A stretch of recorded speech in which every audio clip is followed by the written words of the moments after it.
If humans were computers, the hardware is animal and the software, I say stories. Our animal body has seen very little change in the last few thousand years, but our software has changed a bit. With each generation, the narrative changes. New stories replace the older ones. So the biggest difference between humans and animals is our ability to tell stories, but also our ability to believe in fictional stories. So our hardware is ape, but our software is storytelling. In this video, I'll tell you the story of literature encompassing an incredible 4,000 years of storytelling history. By the end of this video, you will know all the great works of literature, literary movements, as well as some of the most literary minds from around the world. The video has 3 major parts and 11 sections. In part 1, I'll answer the most fundamental question. Why are humans the only species who tell stories?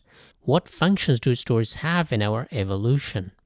I'll also highlight some important events in history that shaped the way we tell stories and the literary movements of the last 4,000 years. In part 2, I'll look at the origin of storytelling and how it's rooted in nature. The most fundamental event in a human life is death or the awareness of it. So in this part, I'll discuss storytelling in 4 segments, each on the topic of death, wars, sex, and laughter. In other words, humans woke up to the realization of death, so the first stories are stories of mortality and immortality. Then we humans moved to wars and wrote epics that lamented the demise of an empire or celebrated their triumphs. Since to the victors went the spoils, we moved to tell stories of sex and mating, so romance became an important topic of storytelling. In other words, how boys meet girls. With sex came laughter, so storytelling entertains us through comedy. In part 3, we move away from nature-inflicted tales towards human-centered stories, as in when storytelling meets rationality and humanism. So instead of gods and nature, we humans became in charge of our own destiny. The Age of Reason also resulted in counter-enlightenment movement of Romanticism, which took us back to nature. Then came realism, in which ordinary people became the heroes of stories, not some king or general. Then we moved to naturalism, in which evolutionary biology became the window through which stories are told. This followed by modernism, in which we told stories through psychology. And finally, magical realism, which took us back to the early humans when gods and demons interfered with our stories. In part 4, we again move away from humanism into what is termed as post-humanism. Here, the whole idea of truth-telling is questioned. If humanism tried to clarify and solidify things that humans are the only gods on earth, post-humanism and postmodernism, partly fueled by quantum physics, muddied the water so we no longer know what's going on, despite our scientific and technological advancement, or in some cases because of it. In this video, the real hero is not a human or a demon or a beast, but the real hero is literature or storytelling itself. Human mortality gave birth to storytelling. Conflicts gave it its fuel and energy. Sex added flavor. Laughter made it reflective. Then came reason to dominate storytelling through physical reality, biological truths, psychological depth, and finally quantum magical thinking. And today literature seems a bit muddled as it has questioned truth-telling. You could say literature is suffering from old age Alzheimer. So the question is, can literature and storytelling survive robots?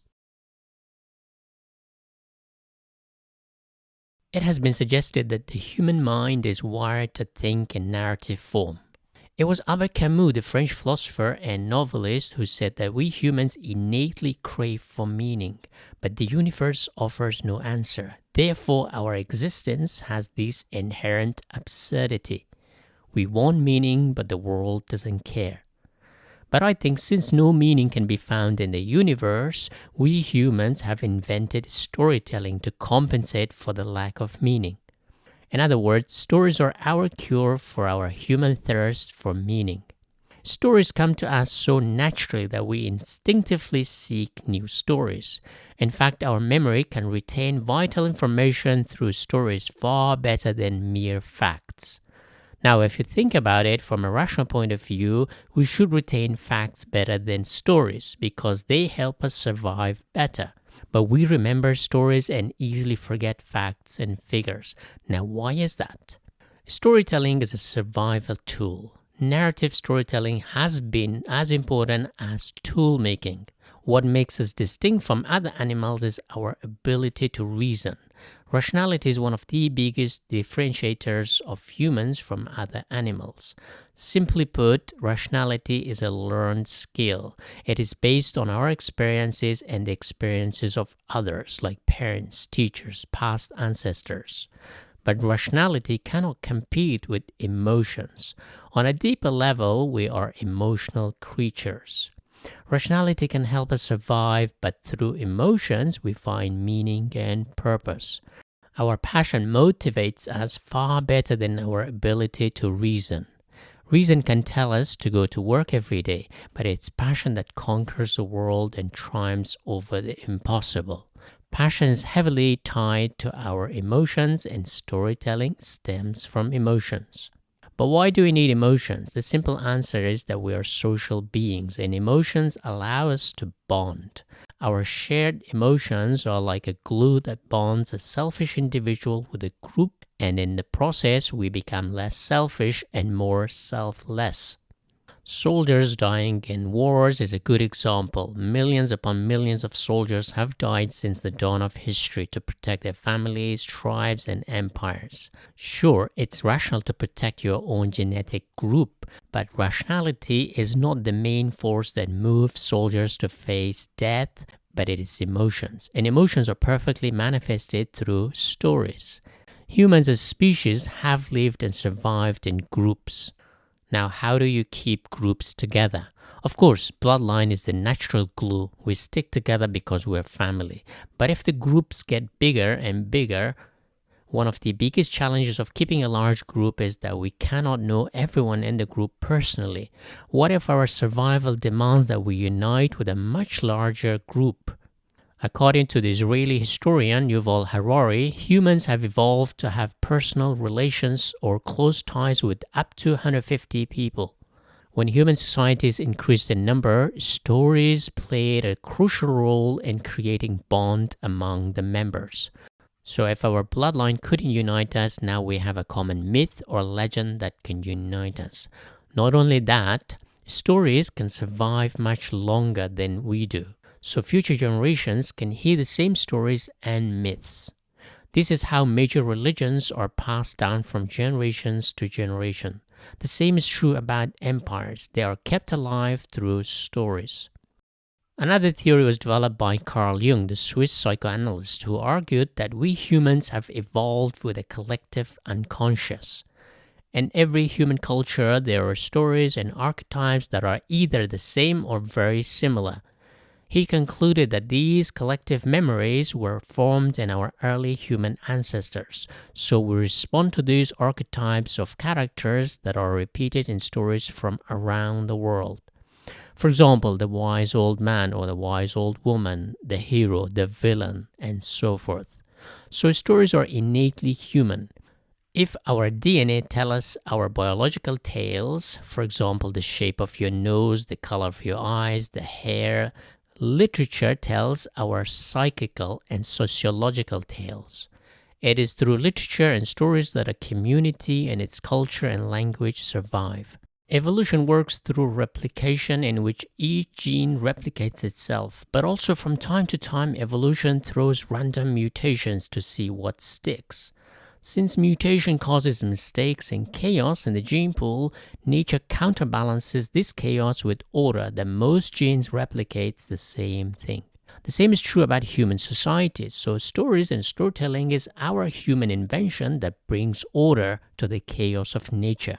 So stories are very much human. It's our human response to tame the chaos of nature. In a previous 2.5 hour long video, What is Philosophy?, I told you the story of human philosophy. So how are they different? Literature tries to explain the human condition through stories, while philosophy through reason.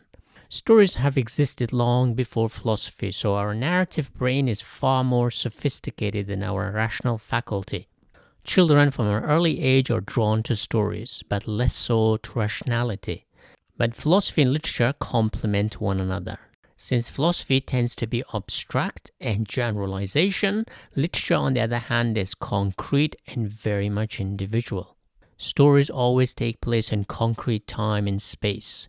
The most important question in storytelling is what happened next.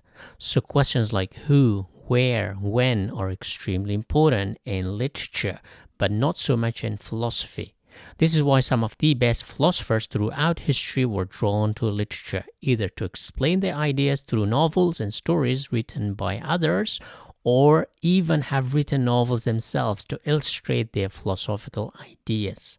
Another major difference is that philosophy touches our rational faculty, while literature touches our emotional faculty. So throughout history, philosophy was primarily a masculine domain, as men prioritized rationality, as they had to work outside tackling survival problems of food, shelter, and security. Literature and storytelling, on the other hand, while still dominated by men, had far more female representation because women tend to prioritize emotions as they bond with children, since they incubate a child for 9 months. In fact, the bond between a mother and child becomes stronger as she tells stories. As a result, literature is much closer to our natural foundation, which is emotional and often volatile. Therefore, stories can be far more transformative.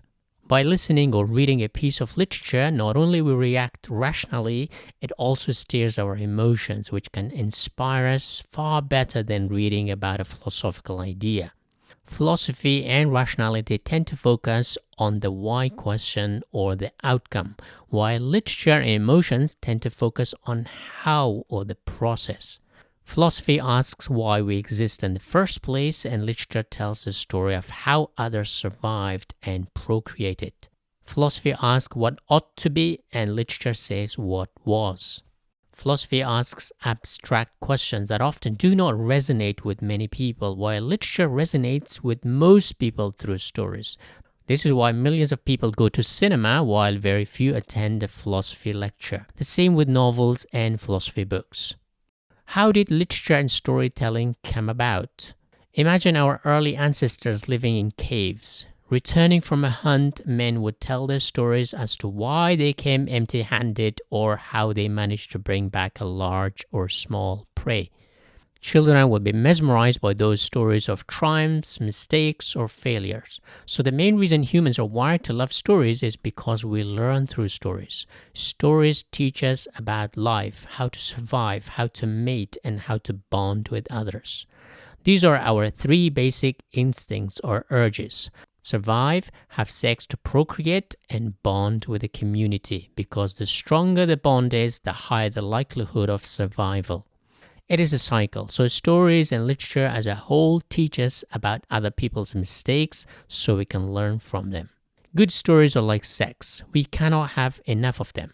And the same way that sex guarantees our survival as a species, stories too guarantee our survival as an individual as well as a community.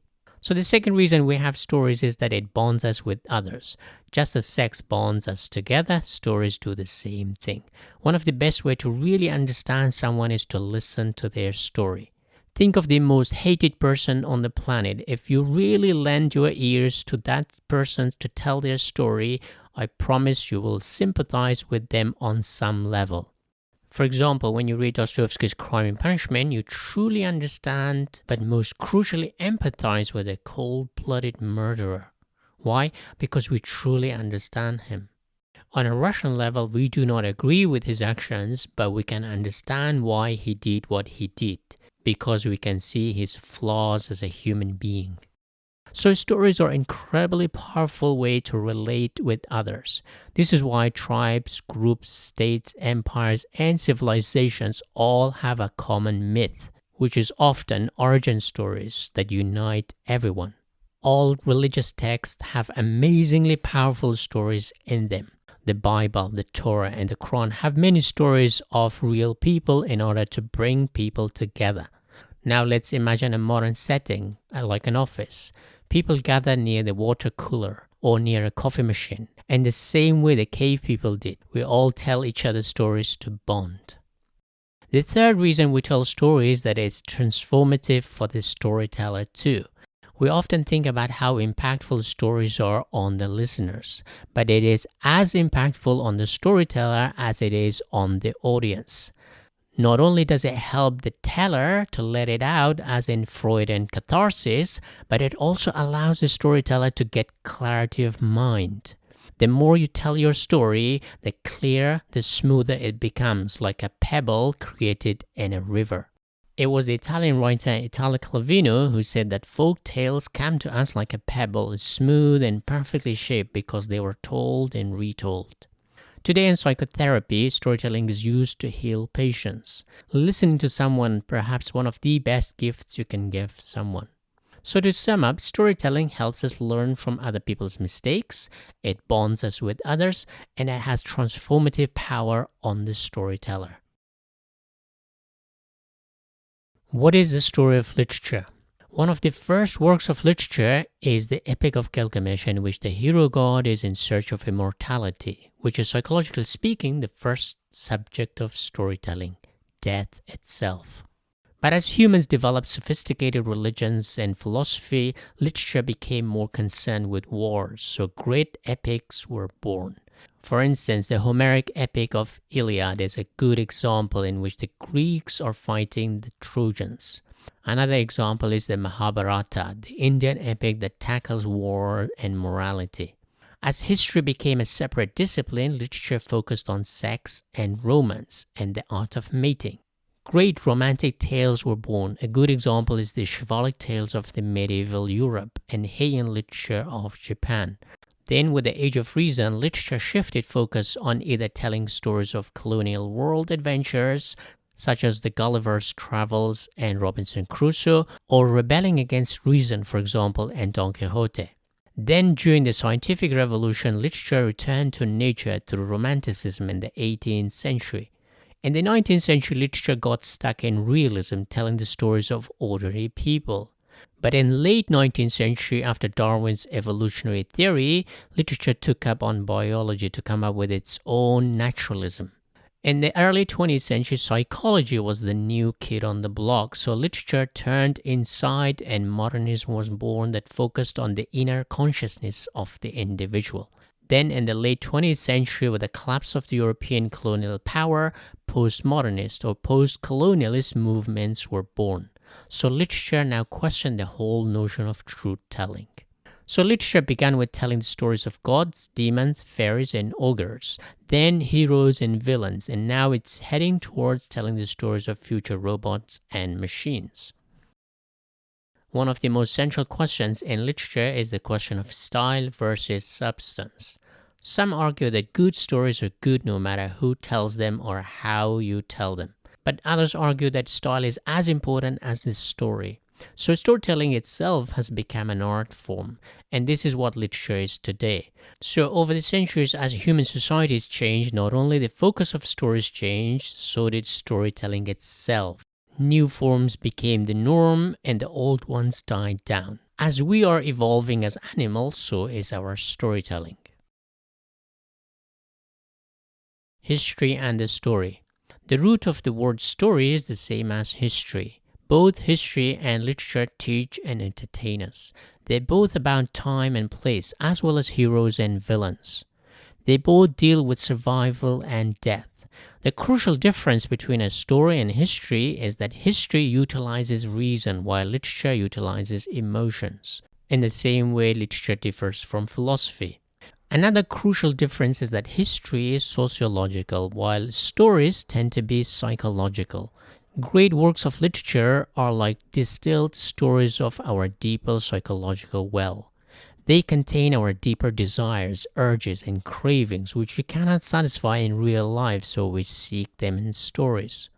Another big difference is that history is usually written by the victors or from their point of views, while literature tells the story of the outsiders. The Russian giant Leo Tolstoy summed up great literature as either a stranger comes to town or a hero takes a journey. Either way, he or she is an outsider.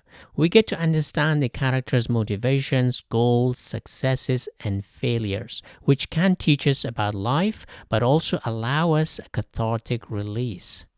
History is factual and tends to generalize about the whole society, while stories are always particular and about a bunch of individuals. So history is a top-down, while literature is bottom-up. It empowers the outsiders.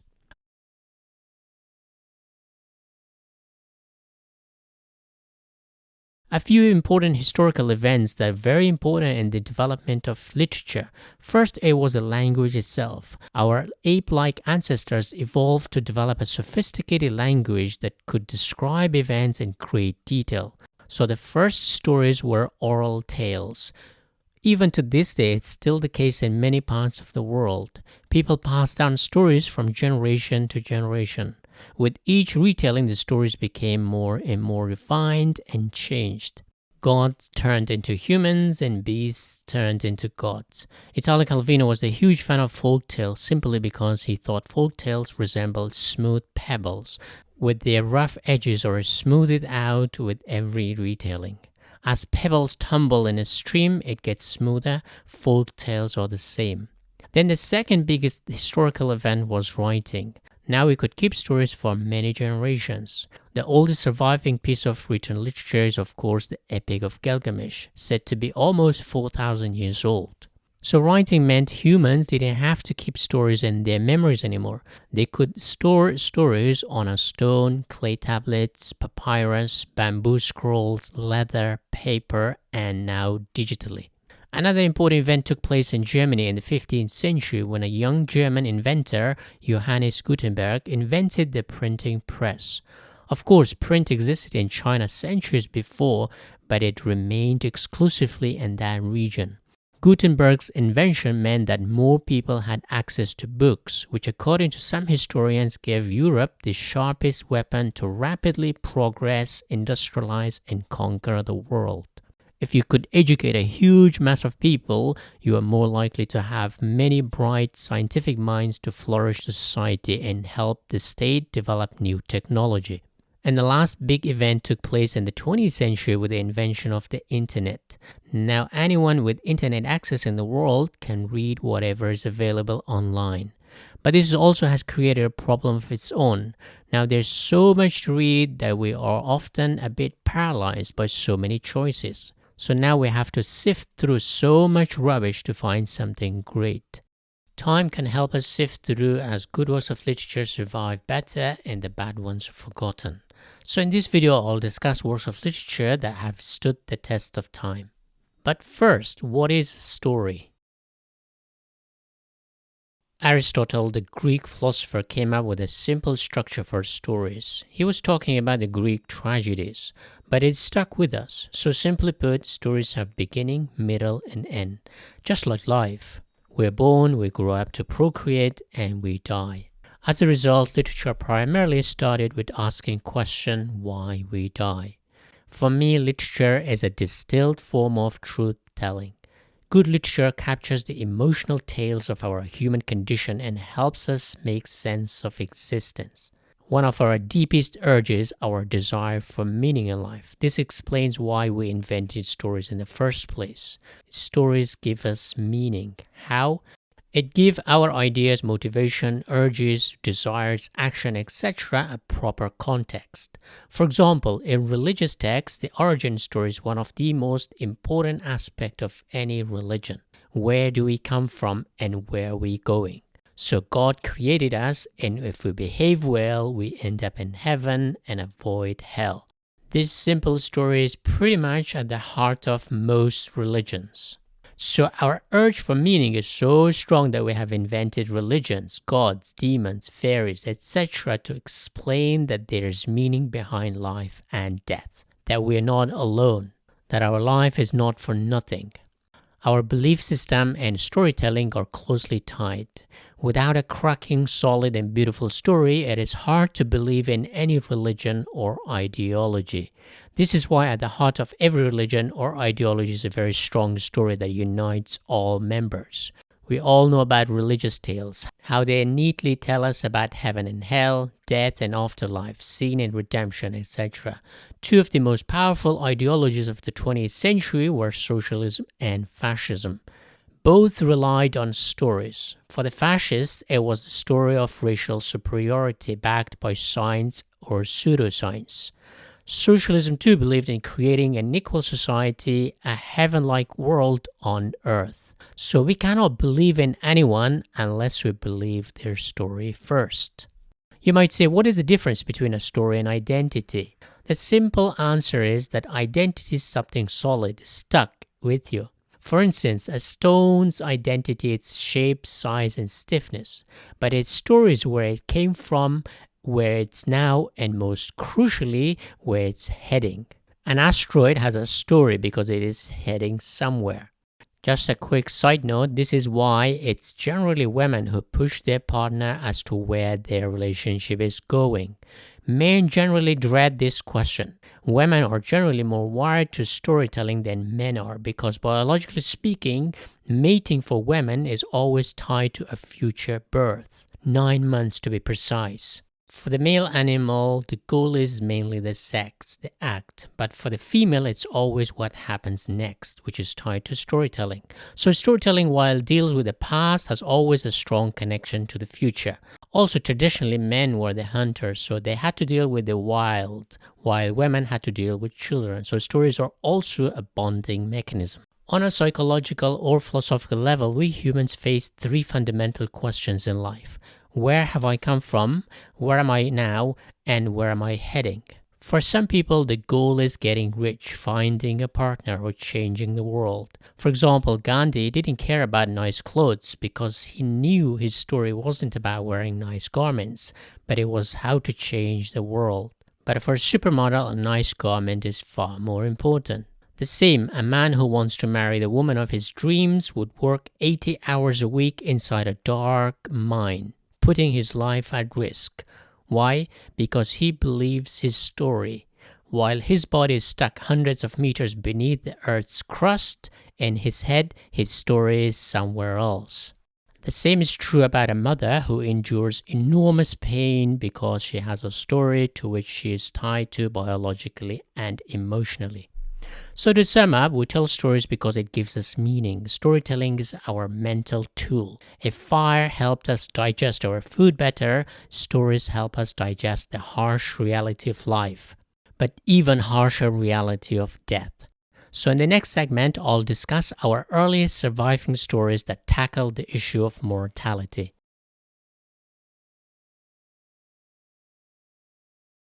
In the previous segment, I discussed the reason why we tell stories and how emotionally deep stories go in our survival and bonding within communities, tribes, and even empires and nations.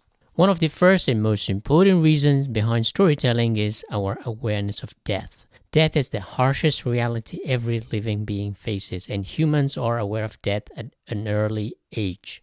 This has a massive psychological impact in how we perceive life. So our stories reflect that. Since the dawn of time, humans have tried to explain death either through religious or non-religious stories. So in this segment, I'll highlight some of the greatest works of literature that deals with death and immortality. The oldest surviving piece of literature is the Epic of Gilgamesh, written around 2100 BC, about 4,000 years ago in Mesopotamia, modern-day Iraq. The name Gilgamesh is an Akkadian, but its original name in Sumerian was Belgamesh. The epic tells the story of Gilgamesh, who is half god and half man, the tyrant king of Uruk, modern-day Iraq. People are so fed up with Gilgamesh that to stop his tyranny, the mother goddess creates an animal-like creature from clay called Enkidu. But we need to civilize him enough to fight the tyrant god. How do you civilize an animal? Through lovemaking. So Enkidu is seduced by a prostitute. After spending 7 nights of lovemaking with her, he is civilized and made into a human. So he's ready to challenge the tyrant Gilgamesh. Unfortunately, Gilgamesh is too powerful for him and defeats Enkidu. But what the battle does is bring the two together, so they become really good friends. They decide to unite to kill a monster called Humbaba. After they kill the monster, Gilgamesh gets entangled with a goddess called Ishtar who wants to marry him. When he refuses to marry her, she calls on her father to attack the two friends. This results in the death of Enkidu, which devastates Gilgamesh. Now, for the first time, through the death of his best friend, Gilgamesh realizes his own mortality. So he embarks on a journey to find the secret of immortality. He goes to Utnapishtim, the immortal man who tells Gilgamesh to stay awake for 7 nights, but Gilgamesh fails as he soon falls asleep. Then he's given a gift of a plant that would make him young, but it is stolen by a serpent. Gilgamesh is depressed by the futility of it all, and on his return to Uruk, he notices the impressive walls of the city they had built and understands that human life is mortal, but the city lives on. Here, Gilgamesh is transformed from a selfish tyrant to a just king and becomes content and wise. So to sum up, the oldest masterpiece of literature is a meditation on life and death. This very same question baffled humanity 4,000 years ago, and it does today. So the oldest surviving piece of literature, the Epic of Gilgamesh, is a perfect metaphor for human search for immortality. We cannot live forever, but we can create art or tell stories that can live on long after we're gone. We cannot see or hear or touch Gilgamesh, but we surely know his story. It is the story of every human being. In our search for immortality, some of us make babies as legacy, some make cities and monuments, and some create art or tell stories in order to live longer than our own limited time on Earth. Some 1500 years after the Sumerian Akkadian Epic of Gilgamesh, in ancient Greece, Homer's epics written sometime in 8th century BC also tell the stories of mortality. But what's different here is that by now humans have accepted the distinction between the immortal gods and mortal humans. In the Iliad, as well as in the Odyssey, Homer doesn't question the mortality of humans, simply takes it for granted. But now the immortal gods dictate humans' fate on Earth, deciding how, when, where they die. For instance, in the Iliad, Achilles' death is decided upon his birth. If he kills Hector, he would die soon after. Despite the fact that Achilles' mother begs him not to kill Hector, Achilles refuses to listen to her, and so by killing his enemy, he seals his own fate. Even Hector, before being killed, tells Achilles, but he is too enraged to listen. In ancient China, however, they saw life and death not as opposite but two sides of the same coin. In other words, life and death are false dichotomies. This is best illustrated in the old Chinese book of Zhuangzi, supposedly written by the Taoist master Zhuangzi sometime between 476 and 221 BC. The Book of Zhuangzi is one of the two important texts of Taoism, the other being Tao Te Ching, written by the founder of Taoism, Lao Tzu. While Tao Te Ching contains religious aphorisms, the Book of Zhuangzi, however, includes stories, anecdotes, fables, and allegories which teach you to be spontaneous. It's a meditation on artistic mind that promotes a kind of free-flowing action that mimics nature's flow. The story goes back that when Zhuangzi was on the verge of death, his disciples wanted to prepare a lavish funeral for him. But the master told them it was not necessary because whether he was buried or not, the result was the same. He would be eaten by other creatures. In other words, his death is no major event in nature, just part of a bigger process.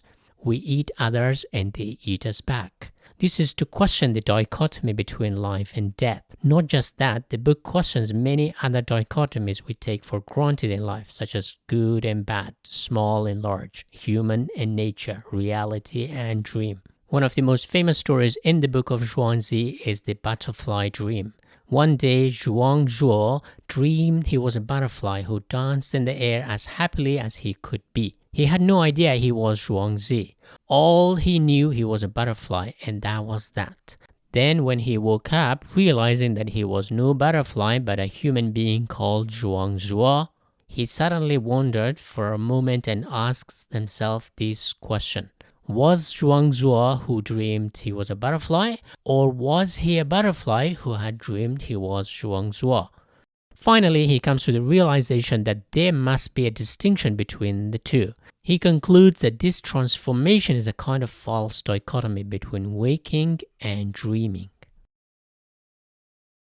The connection between death and storytelling is nowhere as clearly focused than in the Arabian Nights. Here, the storyteller uses stories as a method of living another day.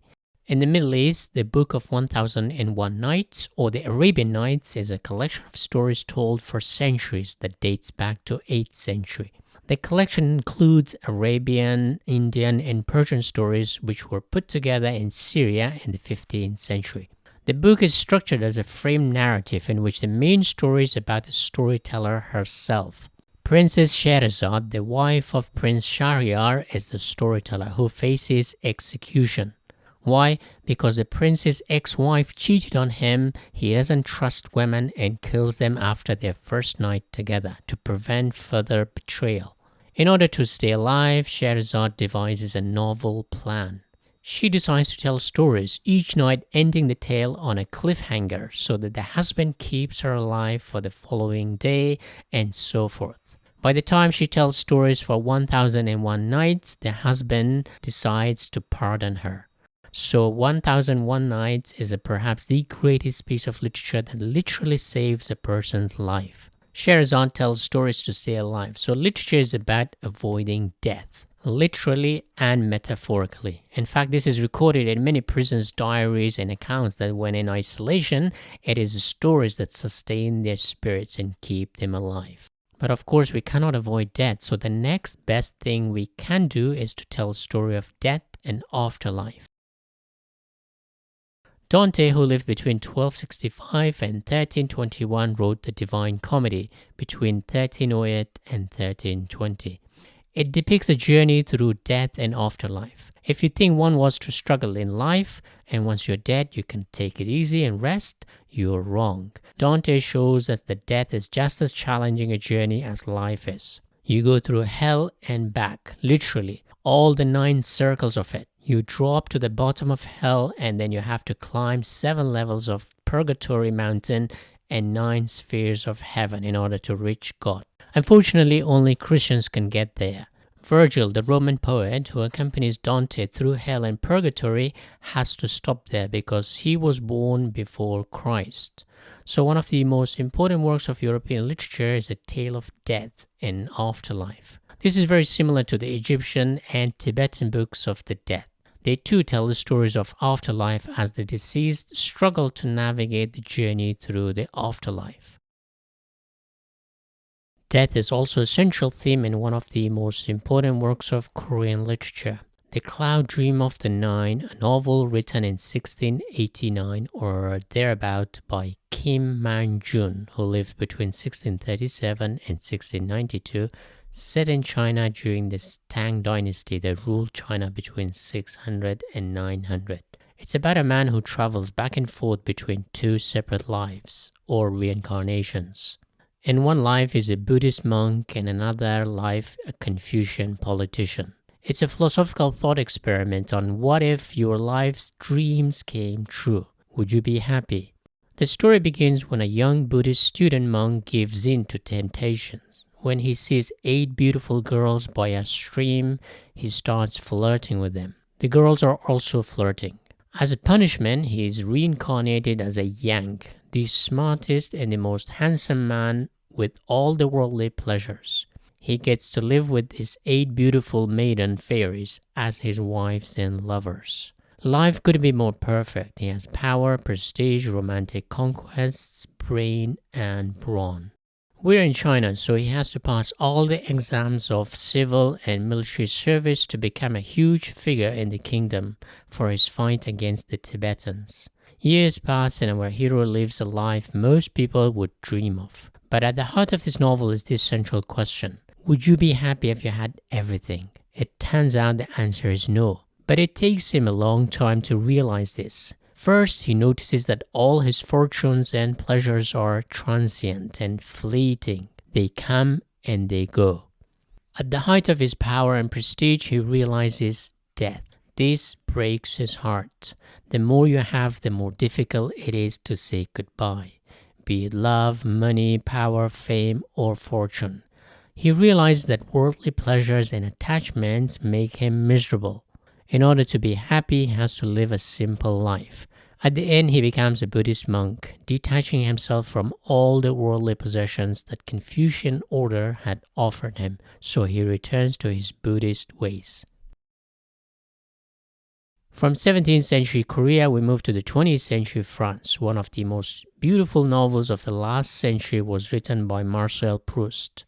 In his masterpiece, In Search of Lost Time, Proust tackles our biggest enemy of all, time. How time is slowly decaying us and killing us. How do you fight time? It seems impossible. But Proust, being Proust, has one of the most beautiful answers you will ever find in literature. He taps into our evolutionary biology, more specifically our sensory physiology. We can defeat time through involuntary memory triggered by our sense of smell, sound, touch, and taste. Since we age gradually, we do not notice how much we have changed since our childhood or teenage years or early adulthood. Then comes a time when you are struck by an involuntary memory triggered by a song, a taste of food, or a sudden touch, and suddenly you're transported to a past which you had forgotten. In that moment, you live in both the past and the present. You have defeated time. Just for a moment, you have traveled in time. That is our shortest and briefest immortality.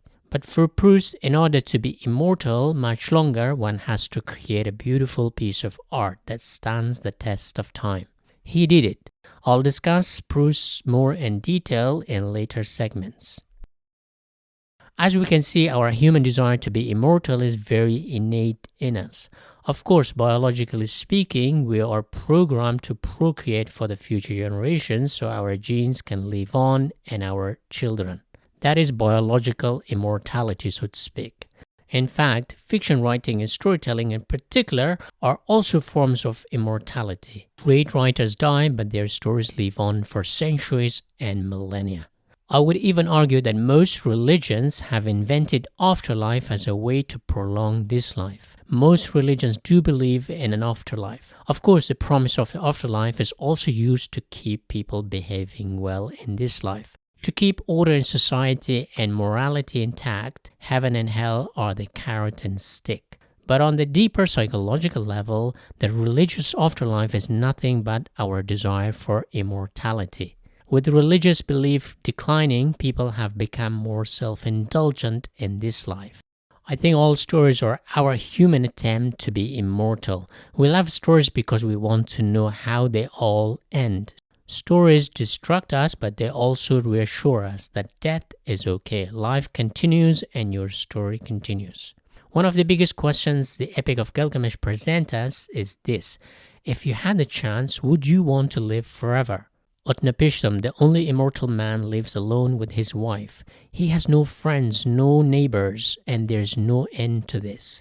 He cannot die. In other words, he's condemned to live forever, a life sentence for eternity. Think of the boredom, think of the impasse, as if you are facing a wall for the rest of eternity. Think of the frustration that this will not end, never. This same fate is inflicted on Sisyphus, the Greek titan who is condemned to push a rock up a mountain endlessly. This became the basis of Albert Camus' philosophy of absurdism, which I discussed in a separate video. So one of the harshest and most fundamental realities every human faces is death. As a result, humans have searched for immortality far and wide. From the ancient Egyptians who mummified their deceased kings to today's world of plastic surgery, it's our attempt to fight time, to fight mortality. But the best method of immortality is neither medicine nor building tombs. It's the invention of storytelling. So if your stories resonate with everyone, you are likely to live long. While our bodies decay, our stories do not. They live on. We know Gilgamesh because of his story. And the story of Gilgamesh is the story of every human being who wished he could live longer. So tell your stories, and that's how you live longer. This is why literature has been at the forefront of existentialism. No wonder that the most important existentialist philosophers such as Soren Kierkegaard, Friedrich Nietzsche, Albert Camus, and Jean-Paul Sartre were all deeply interested in literature. In the face of death, life has no meaning, but we find meaning through stories. In the next segment, I'll talk about another natural affliction on humanity. Violence and war have dominated human history, so we have also told many stories about them.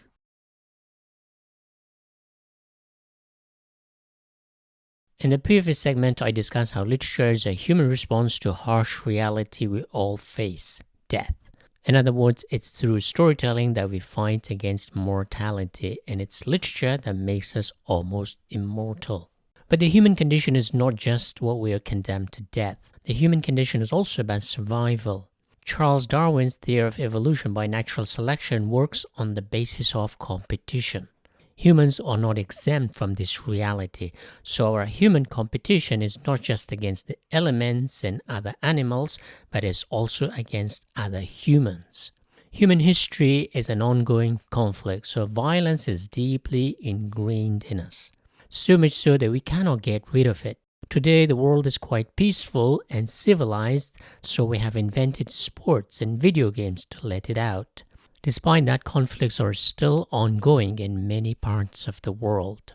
In this segment, I'll discuss how literature tells the story of wars, how some of the greatest epics tell the stories of loss and triumphs. It tells the story of good against evil. Literature has been instrumental in creating myths for society, empires, or civilizations. As I discussed before, the best way to unite a large group of people or even a large empire is to have a common story. The best way to unite us is if we have a common enemy who are the bad ones. Myths are generally about good and evil. Every myth tells the story of how we are the good guys and they are the bad ones. This allows empires to mobilize a large number of people to fight for its existence, survival, and expansion. Originally, human societies were made up of small tribes, which in the course of history progressed and turned into empires and then civilizations. One of the first works of literature that directly deals with the issue of war is the Indian epic of Mahabharata. It tells the story of a conflict between cousins. You could say it's a family feud, somewhat similar to the Bible story of Abel and Cain. But the conflict here involves the question of who is the true ruler of the kingdom. The epic is far more philosophical than just telling the story of the conflict. It tackles the morality of wars. More specifically, in the section called Bhagavad Gita, the issue of war are confronted heads-on. The central question is this: is war ever justified? There's a debate between Arjuna, the prince who doesn't want to go to war against his cousins, and Krishna, the Hindu god who tells the prince that he has a duty to fight a just war. Arjuna, one of 5 Pandava brothers, all the son of the king Pandu, has a dilemma whether to fight his cousins, the Kauravas, over the succession of the throne to the kingdom of Hastinapura, modern-day Uttar Pradesh near Delhi in the north of India. Arjuna considers wars against his own principle. He believes that violence and killing go against his morality. But the god Krishna tells him that he has a duty to protect his people, so he has to put aside his personal feelings. It is his people's rights and freedom that are on the line. It is his responsibility to fight against those who attack his people. In other words, the duty to protect your people is far more important than your moral principles of non-violence. The epic turns the pacifist Prince Arjuna into a decisive warrior who triumphs over his enemy and the kingdom is restored. In other words, fighting in a war is almost a necessity of life.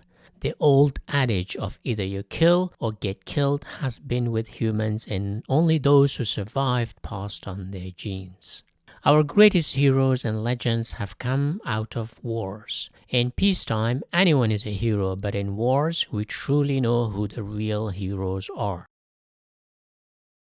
Now we move from ancient India to ancient Greece. The topic of war gave us one of the most influential epics of all time. Homer's poem The Iliad is one of the greatest works of Western literature. It was written sometimes in the 8th century BC. It's one of the two important pieces of ancient Greek literature, the other being the Odyssey, which mainly deals with what happened after the war. In the Iliad, the story centers on a famous war between the Trojans and the Achaeans, or the Greeks. Whether the war was real or not is open to speculation.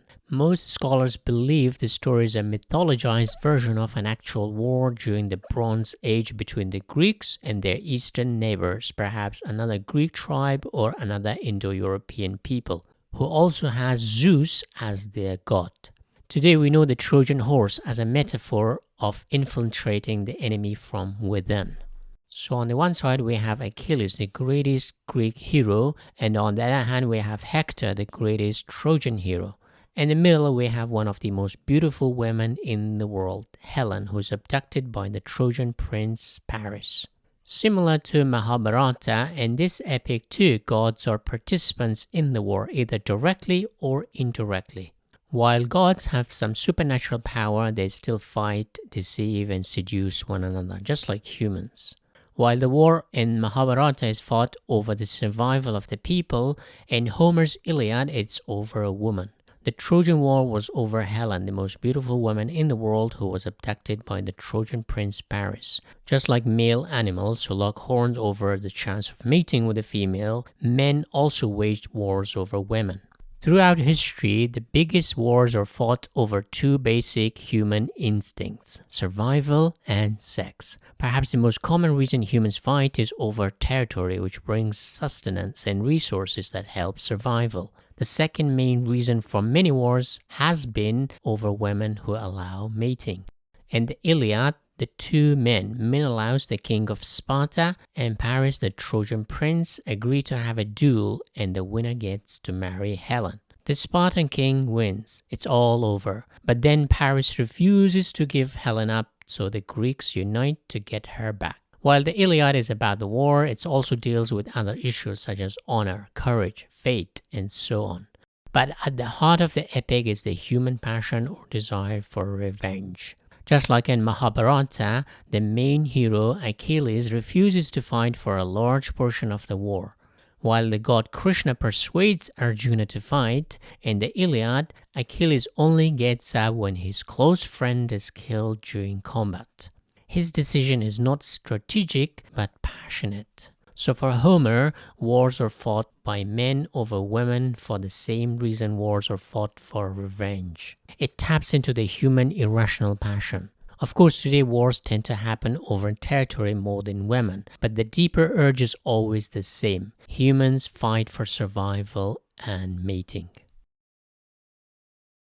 While earlier epics were about rise and the defense of an empire or civilization, Ferdowsi's Shahnameh, the greatest work of Persian literature, is a nostalgic lamentation of a bygone empire or civilization.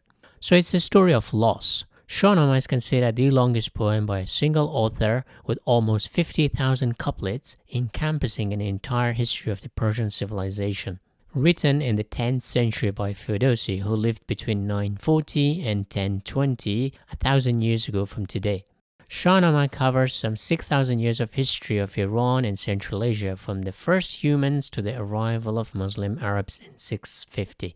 It has three sections: mythical, heroic, and historical, or beginning, which deals with the origin story of the Iranian people, middle, which deals with the legendary hero Rostam, and the end, which has a more historical truth to it. The mythical section is pretty short and deals with the creation of first people, the discovery of fire, Zoroastrian religion, agriculture, and the origin of Nowruz, the Persian New Year, which is still celebrated in the region on March 21st. The world is divided into three kingdoms: Iran, Turan or Central Asia, and Sam, Anatolia and the Caucasus. The main conflict is between Iran and Turan, which takes the bulk of the epic, especially the entire heroic section. The heroic section, which is almost 60% of the book, is mainly about one family of heroes, and at the heart of it is one man, Rostam, who is like the Greek hero Hercules or Achilles in Homer's Iliad. Rostam is the bravest and noblest man who is always called for when the kingdom is under attack. So he's like a king saver. Despite his invincibility, he's also very human, sometimes making mistakes that are very costly. The most heart-wrenching part of Shahnameh is when Rustam kills Sohrab, only to find out that it was his own son. This part is written with so much emotion that really breaks your heart. This giant of a man is reduced to gut-wrenching sorrow. Here the poetry is absolutely amazing, and some scholars argue that Ferdowsi was lamenting the death of his own son who died at a very young age. The historical section deals with historical events like Alexander the Great's invasion of Persia to the Arab conquest of the region in 650 AD, which ended the Persian Empire, where the epic also ends. Shahnameh in Persian means Book of Kings, therefore has a lot of gory violence and killings. Despite peaceful periods, war appears to be constant, which depicts human history filled with wars. The Persians or Iranians were at the crossroads between Rome, China, Arabia, Central Asia, and India, so anyone moving between these places had to go through Iran. But partly because every time a king dies, there's always a battle as to who succeeds him. A ruler's succession is the most volatile period without any human society. Because it covers such a vast length of time, Shahnameh is like a time-lapse of history. Kings come and kings go. But with every new king, he has his own ideas, policies which can either prosper the kingdom or destabilize the empire. So, if every birth is an opportunity in nature, every death is also an opportunity for the newcomer to change things up. So according to Ferdowsi, the fight between good and evil is sown in us humans, which makes wars inevitable. Just like in the Iliad and the Mahabharata, and Shahnameh too, good and evil is more nuanced than just black and white. Ferdowsi doesn't paint the Turanian enemies as caricature evils, but far more nuanced. Ferdowsi also recognized the mistakes and misdeeds of the Iranian kings. In other words, humans are just flawed creatures. Some consider Shahnameh to be lamenting the end of Persian civilization. But also by writing this book, Ferdowsi forever preserved the Persian myths and most crucially the Persian language, which is spoken in Iran, Afghanistan, and Tajikistan, which is almost identical to the language of Shahnameh. So Shahnameh, while called the Book of Kings, is a time-lapse of human conflicts that at every new generation flame the embers of this conflict. Now moving from ancient Persia to northern Europe, the story of human conflict continues. Beowulf was written sometime between 8th and 11th centuries. It existed as an oral story among the Danes for centuries before, but in the written form it has taken a more Christian tinge. As stories travel through time and place, they take the shape of the culture and time. Stories are like rivers or pebbles.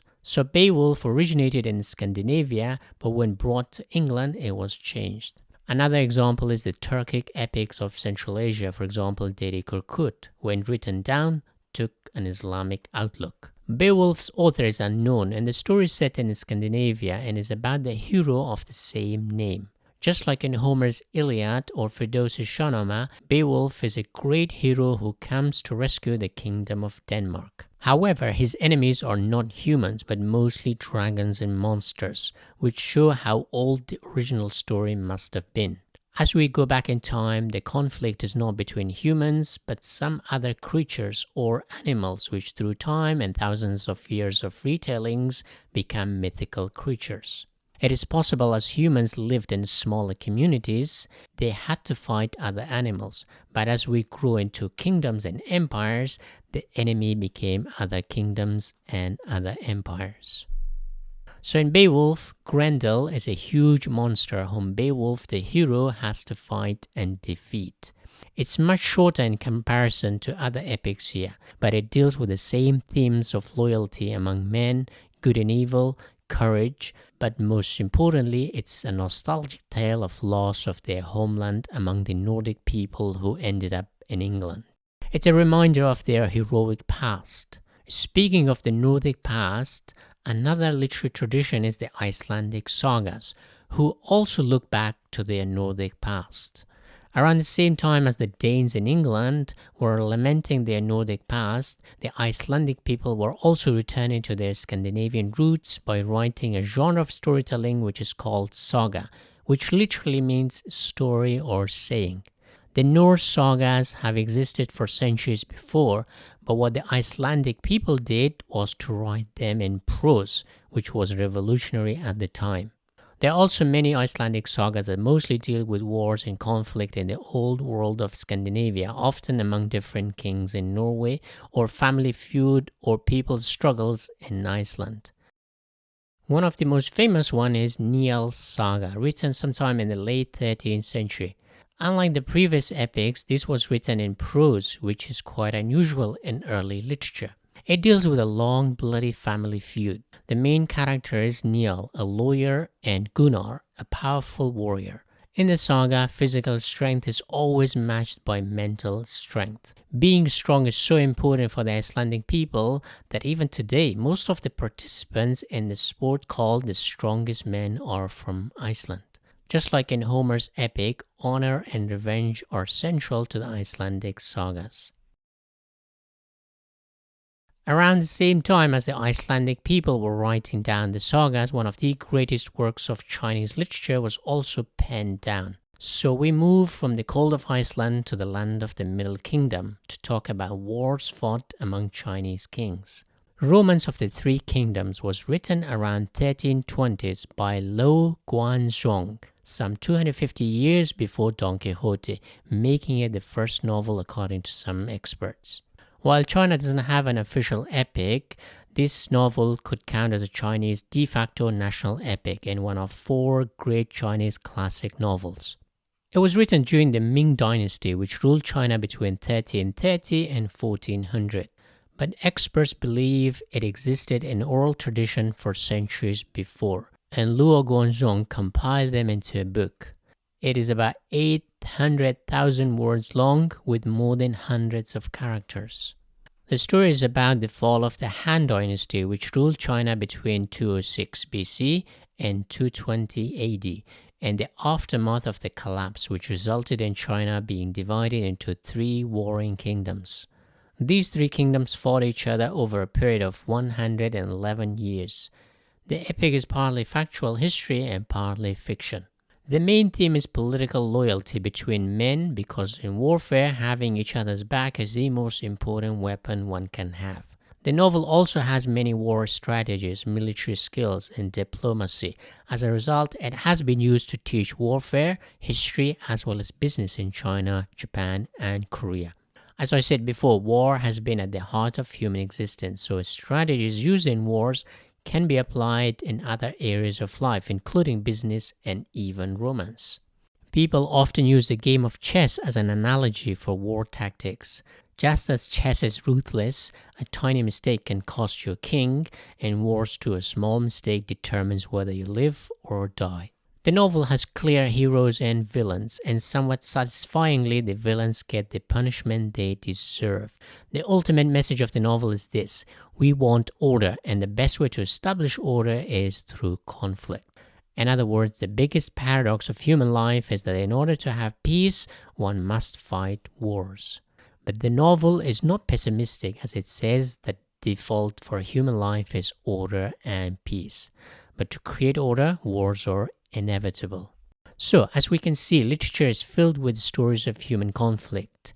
If our awareness of death fueled our desire to tell stories, the urge to continue telling stories is conflict. It's conflict that makes stories entertaining and worth reading. Of course, in today's literature, the conflict is not just violent wars, but also social conflict or moral dilemmas. So conflict fuels stories. It's the main ingredient. We can see that early epics such as Mahabharata and the Iliad are about defending empires or civilization, but later epics such as Ferdowsi's Shahnameh, the Romance of the Three Kingdoms, were mostly about the loss of empires or civilizations. In fact, all epics are generally about a nostalgic look at the past glory of a people, empire, or civilization. By having an epic, the old remains in our consciousness and the story continues. Wars create, restore, maintain empires and civilizations, while epics keep them alive in our collective consciousness. Next, I'll move away from war to discuss the literature that deals with another human instinct, sex and mating, which we have given a softer title, romance.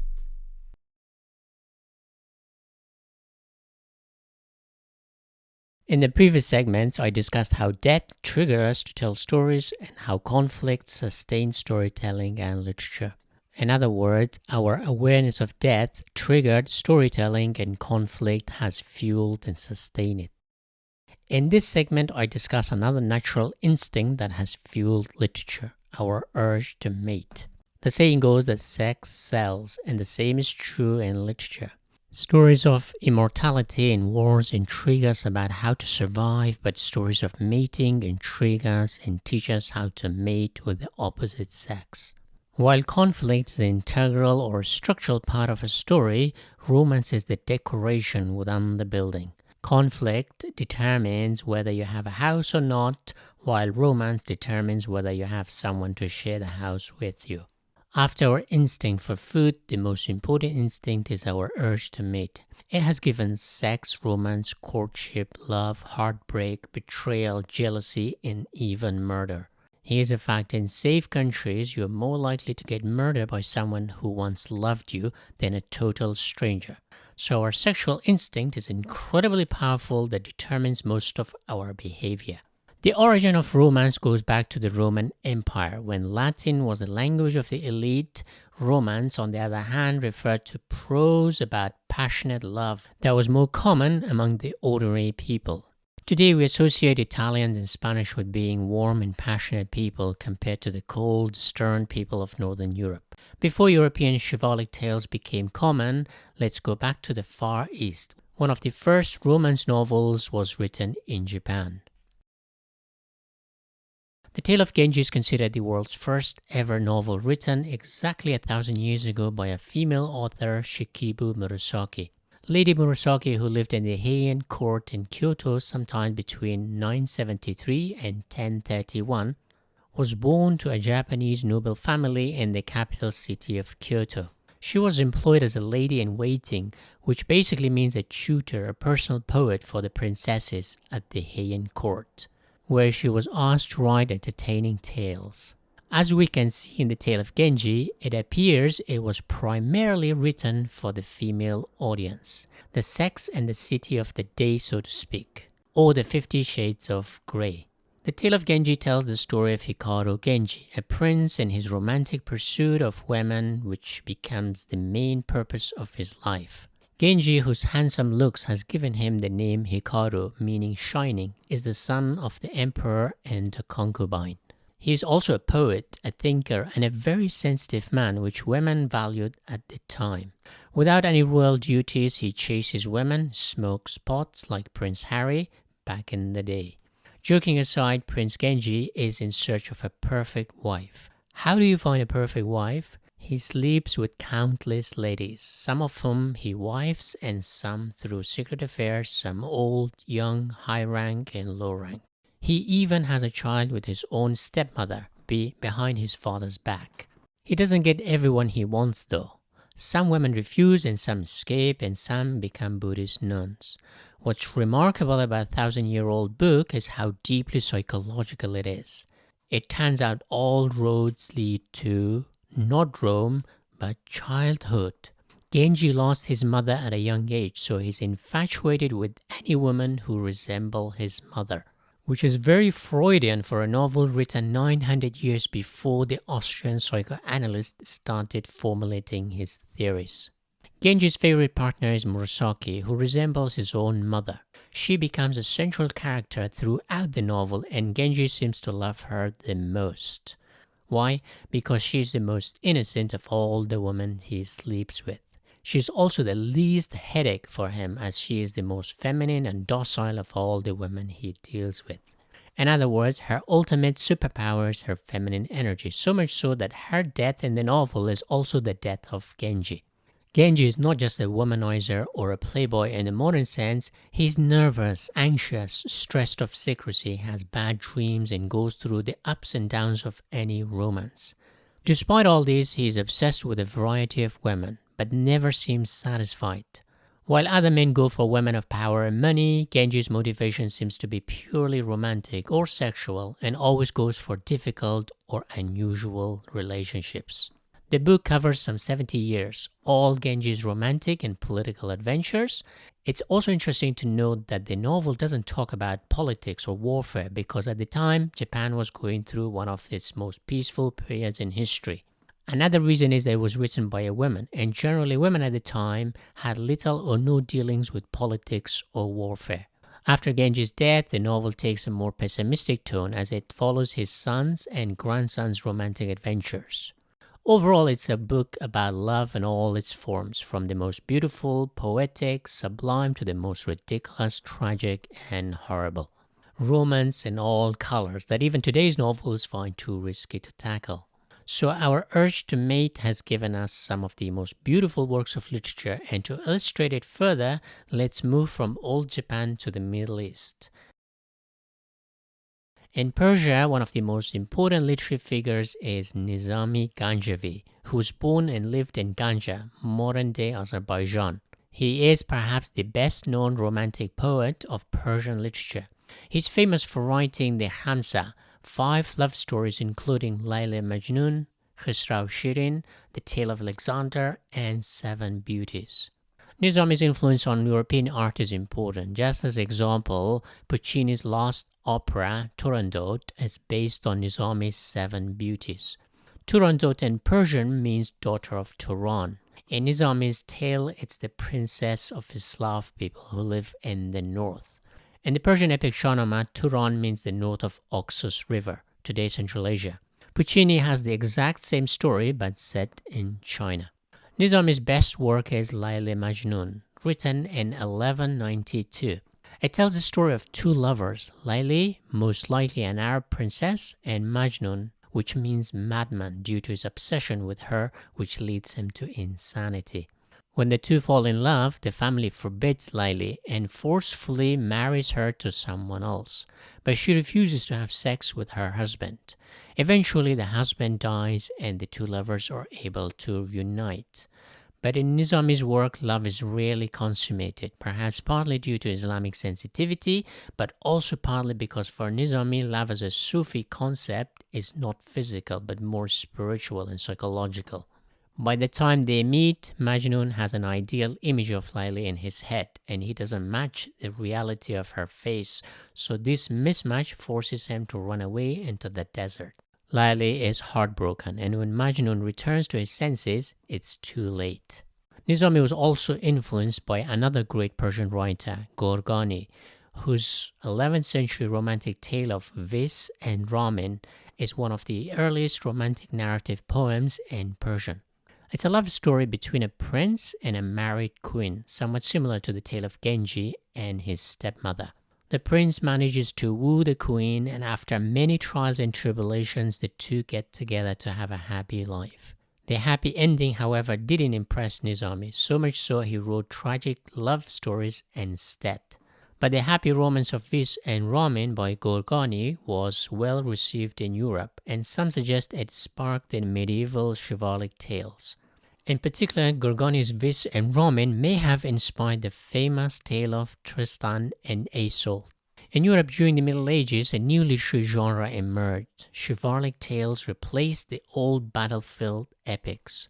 Instead of men fighting in wars, they turned their attention to rescuing women. The damsel in distress is still a common phrase used when men step up to help a woman. Of course, feminism has put a stop to it in the West as they consider the chivalric culture too patronizing towards women. However, for centuries, these chivalric tales entertained millions of men and women in Europe. Geoffrey of Monmouth's Historia Regum Britannia, written in 1138, started off the Arthurian legends that became very popular throughout Western Europe. One of the most famous of these chivalric tales is Tristan and Isolde, about a man who's supposed to accompany a woman from Ireland to England to be married to his uncle, but ends up falling in love and sleeping with her. In other words, the bodyguard becomes the lover. This is why in ancient times they used to castrate their bodyguards, who were known as eunuchs. Another example of medieval chivalric tale is Lancelot, the Knight of the Cart, written by Chrétien de Troyes, sometime between 1175 and 1181 in France. It's also in the Arthurian style. In this novel, Lancelot's job is to rescue a woman named Guinevere from an evil man named Meleagant. But in doing so, he falls in love with her. After many mishaps and misadventures, they manage to come through and triumph in their love. So most of the chivalric tales had happy endings, in that the boy and girl get together to mate and procreate. Also in all these stories, the women are beautiful while the men are courageous. So evolutionarily speaking, women exchange their beauty while men exchange their courage. While medieval romantic tales were happy stories of successful mating, Shakespeare's Romeo and Juliet follows Nizami's line of tragic end. Romeo and Juliet is perhaps the most well-known love story around the world, perhaps thanks to the global reach of the English language. But in every culture, there's a similar story that is told of a tragic love story. While in Europe it was courage, honesty, and strength that won over beautiful women, in 17th century China, it was more to do with money, corruption, and deception that gave birth to one of the most unique novels of Chinese literature.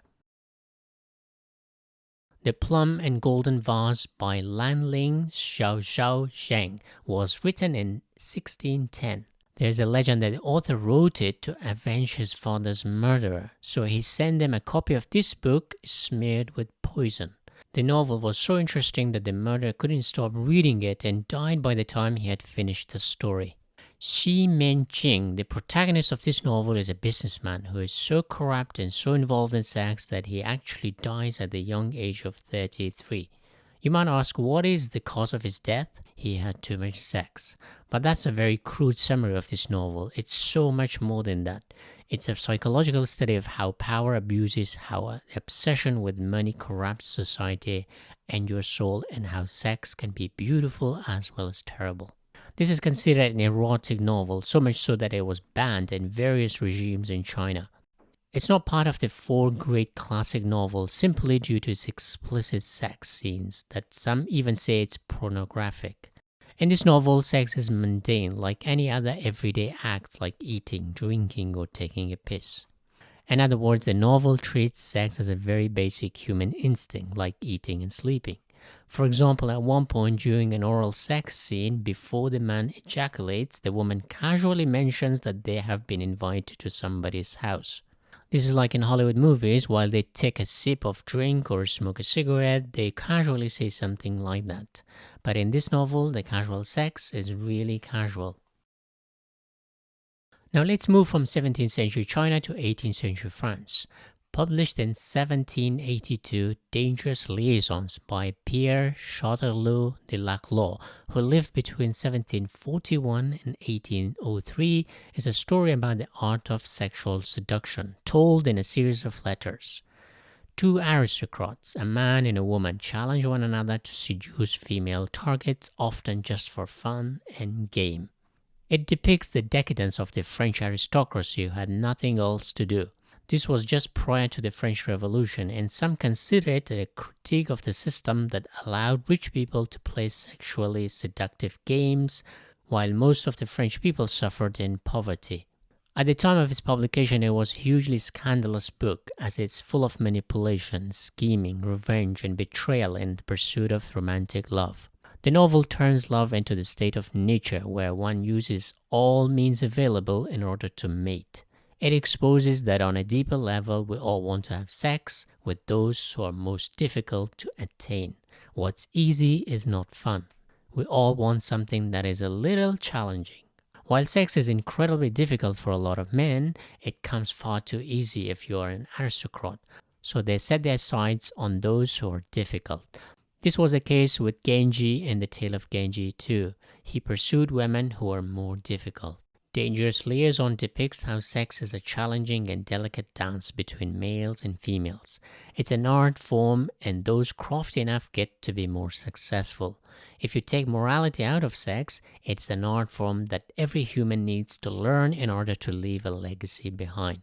Those who fail the game die without leaving a trace of their genetic legacy. But how the sexes go about their mating game in ritual is quite different between males and females. This is most clearly illustrated in the novels of the 18th century. The English author Jane Austen, who lived between 1775 and 1817, wrote 6 novels about the art of mating. She wrote about the English aristocrats as well as those of lower socioeconomic status. In her novels, it is usually women who seek a man of fortune. So in other words, women have the tendency to marry someone of higher social status than themselves. In her stories, when the girl meets the boy, they start on the wrong foot. Why? We need drama, and mating is a dance. But the main reason is that the male characters are arrogant and the females are too judgmental. In other words, the males have to be tamed from their arrogance and pride. Just like in the story of the Beauty and the Beast, not through force, but with the superpower of femininity. So Jane Austen's boys and girls part on bad terms, which is clever because even if they don't like each other, they remember each other. When they meet again, they already know each other a bit, so the initial negative interaction is a perfect setup for the story as well as their romantic adventures. Her most famous novel, Pride and Prejudice, was published in 1813. Set in the English countryside, it's about Elizabeth Bennet, the protagonist of the novel, a very bright but also very judgmental young lady, which makes it hard for her to see through between the apparently good husband material and the truly good husband material. When it comes to mating, men lie and women have to see through the bullshit. This makes women to use their judgment, which makes them judgmental. She represents prejudice. Among most animals, it's usually the females who choose, so they are the judges of the males. Also because males approach, therefore females have to be good judges, otherwise end up with a bad partner, at least for 9 months or more. Mr. Darcy, on the other hand, symbolizes pride. Given his high social status, he's a little too direct in his approach and lets his pride dictate his encounters with others. So the novel centers on their romantic back and forth. I hate you, I love you, I hate you, I love you, like a salsa dance. 1 step forward and 2 steps back. Yes, many leaves are plucked. Finally, Elizabeth and Mr. Darcy manage to peel through their prejudice and pride respectively to find what they truly make them happy. Pride and Prejudice is more than a romance, it's psychological depth, a comedy of manners, and a study of human mating rituals. Some criticize that Jane Austen's novels are also somewhat formulaic in its courtship maneuverings, and that boys and girls meet, first they hate one another, later they discover something about each other and fall in love and get married. But it's also deeply psychological. We might think we're different and unique individuals, but deep down we do the same dances and we are the same animals who want to procreate. Jane Austen's female characters are practical and realistic about the importance of money. Only men with fortunes are in contention to get married. To boil it down to the point of crudity, men share their food in exchange for some sex. So we humans invented storytelling to fight mortality, and then added conflict to make it more interesting, and then we told stories about sex and mating. So literature was about death, then about wars, and then it became about sex. What's next? What do you do after sex? We need some laughter. So in the next segment, I'll discuss how stories make us laugh. In other words, storytelling meets comedy.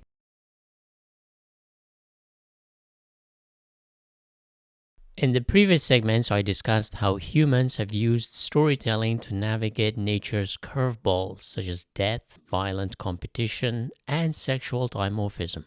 When death no longer scares us, wars are all fought, and sex is all done, it's time for some laughs.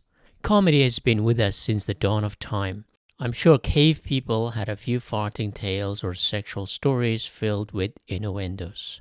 Apparently, the oldest joke is Sumerian and 4,000 years old, which involves a wife farting in her husband's lap.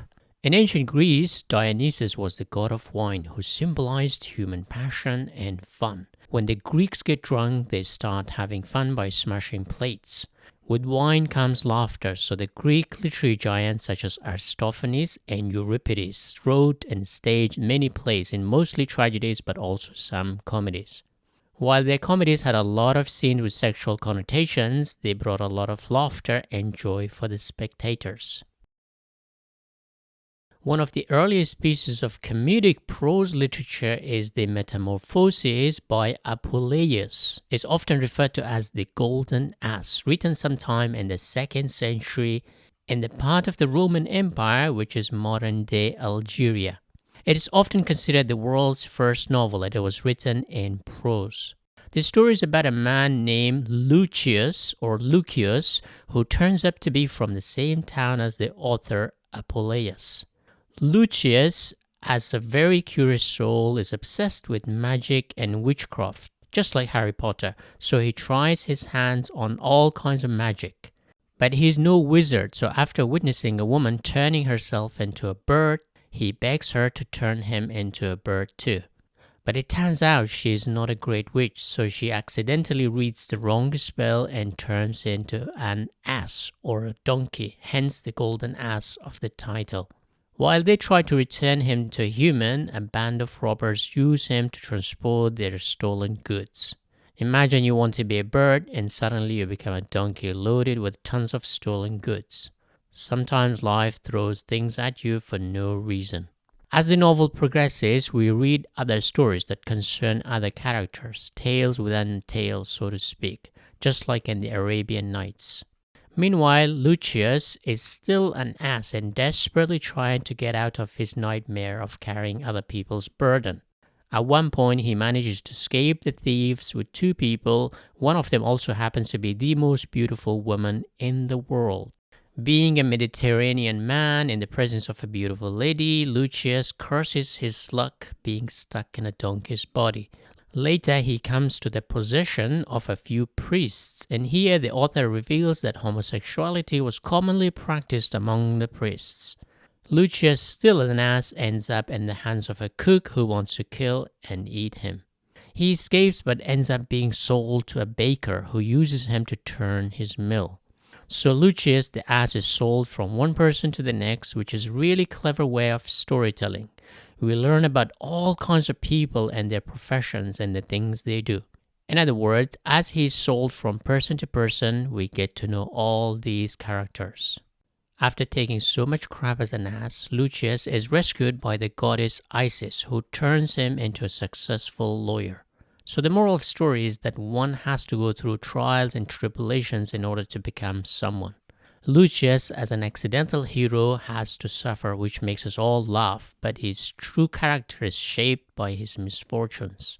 At the end, we learn that Lucius is from Maderas, the same town as the author, perhaps telling us that the parts of the story might have been autobiographical. In many cultures, donkey is used to signify hard work without complaining, so the author perhaps had toiled in his life and by the end he was able to tell a cracking story. This reminds me of Cervantes, who went through hell and back in his own life before he sat down to write one of the most original novels of all time. There are a lot of similarities between the Golden Ass or the Golden Donkey with Don Quixote. But before I tell you about that, let me take you to France first to meet the giants of comedy.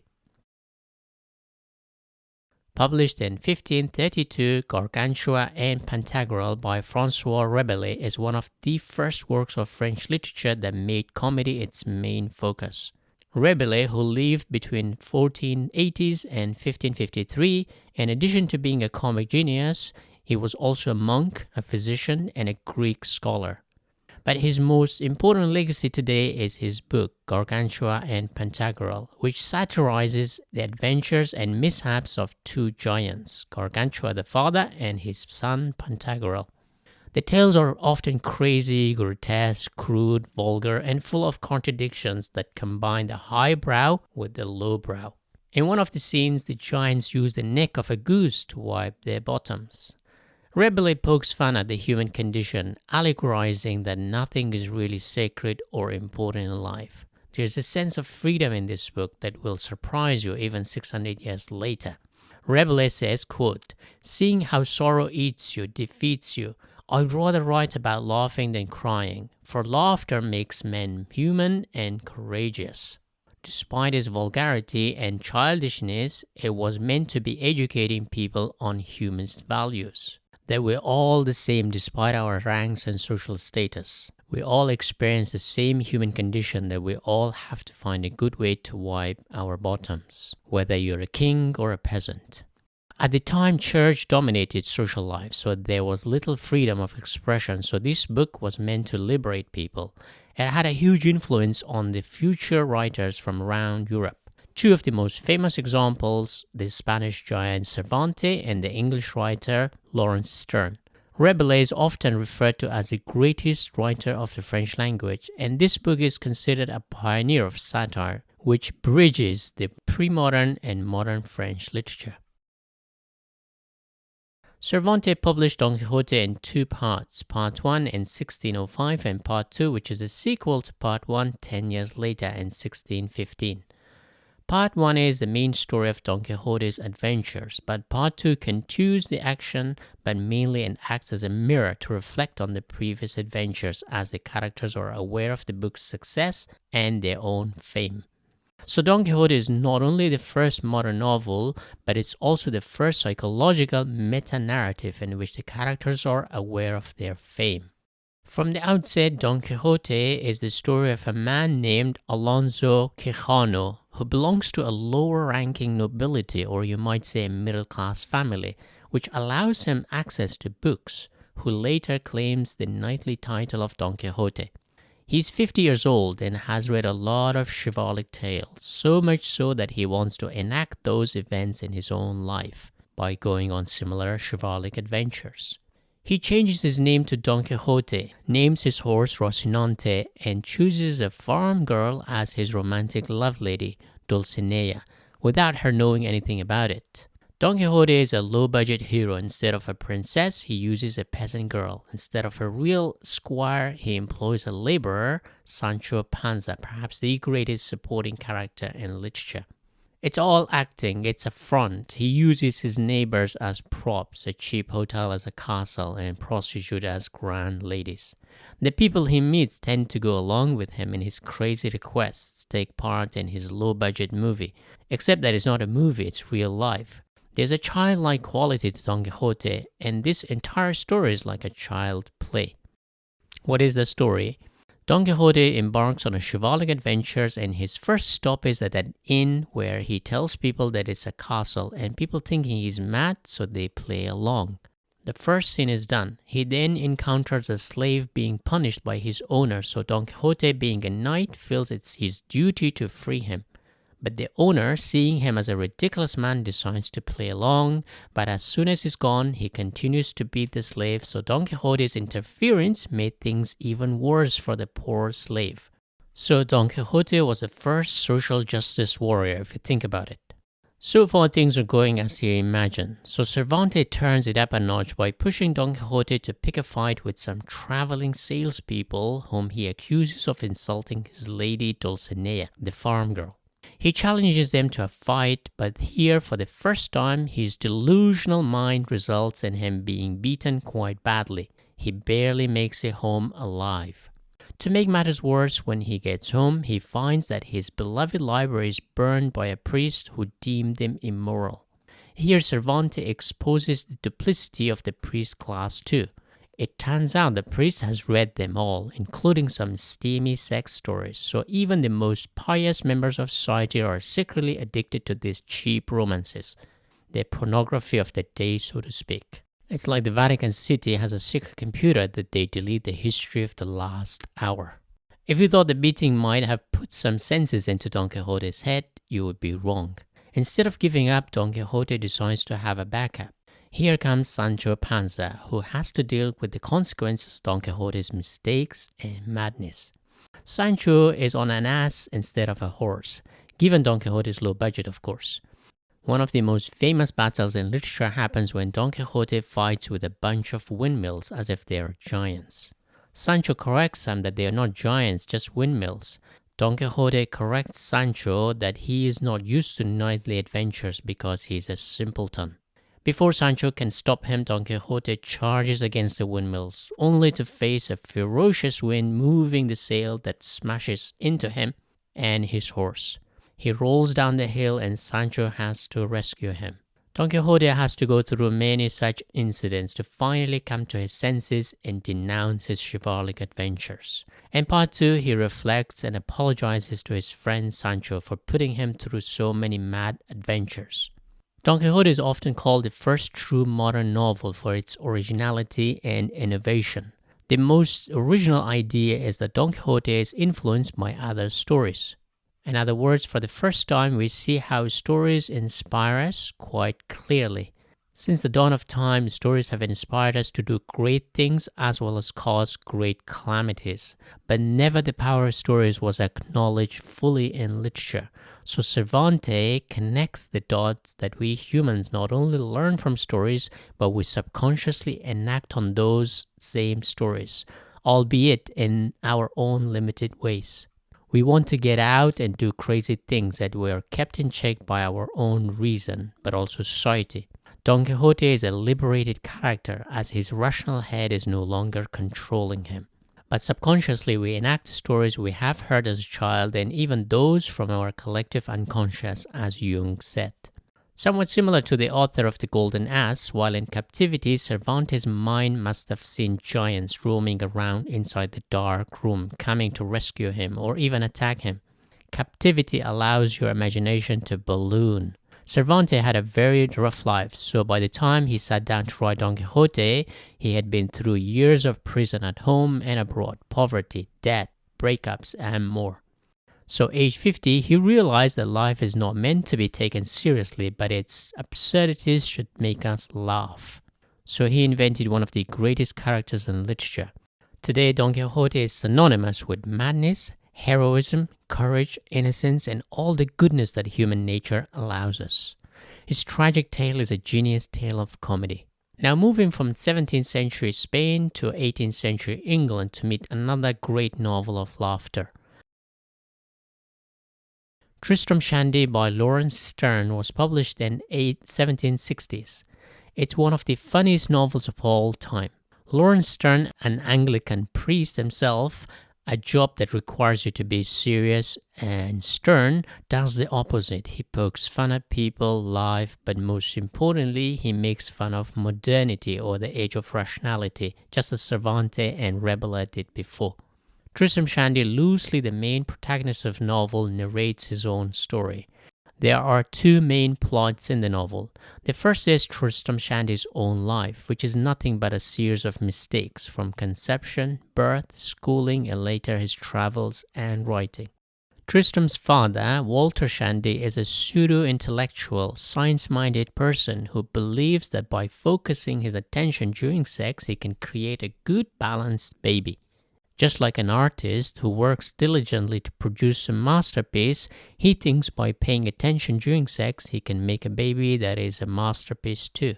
But unfortunately, his wife interrupts him at a very crucial moment as he is climaxing. She asks him if he wound up the clock.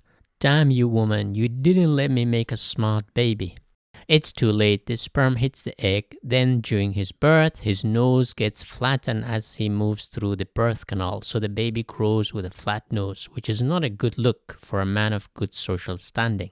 To remedy this, his father chooses a grand name for him, but during his naming ceremony, a miscommunication results in the priest giving him the wrong name.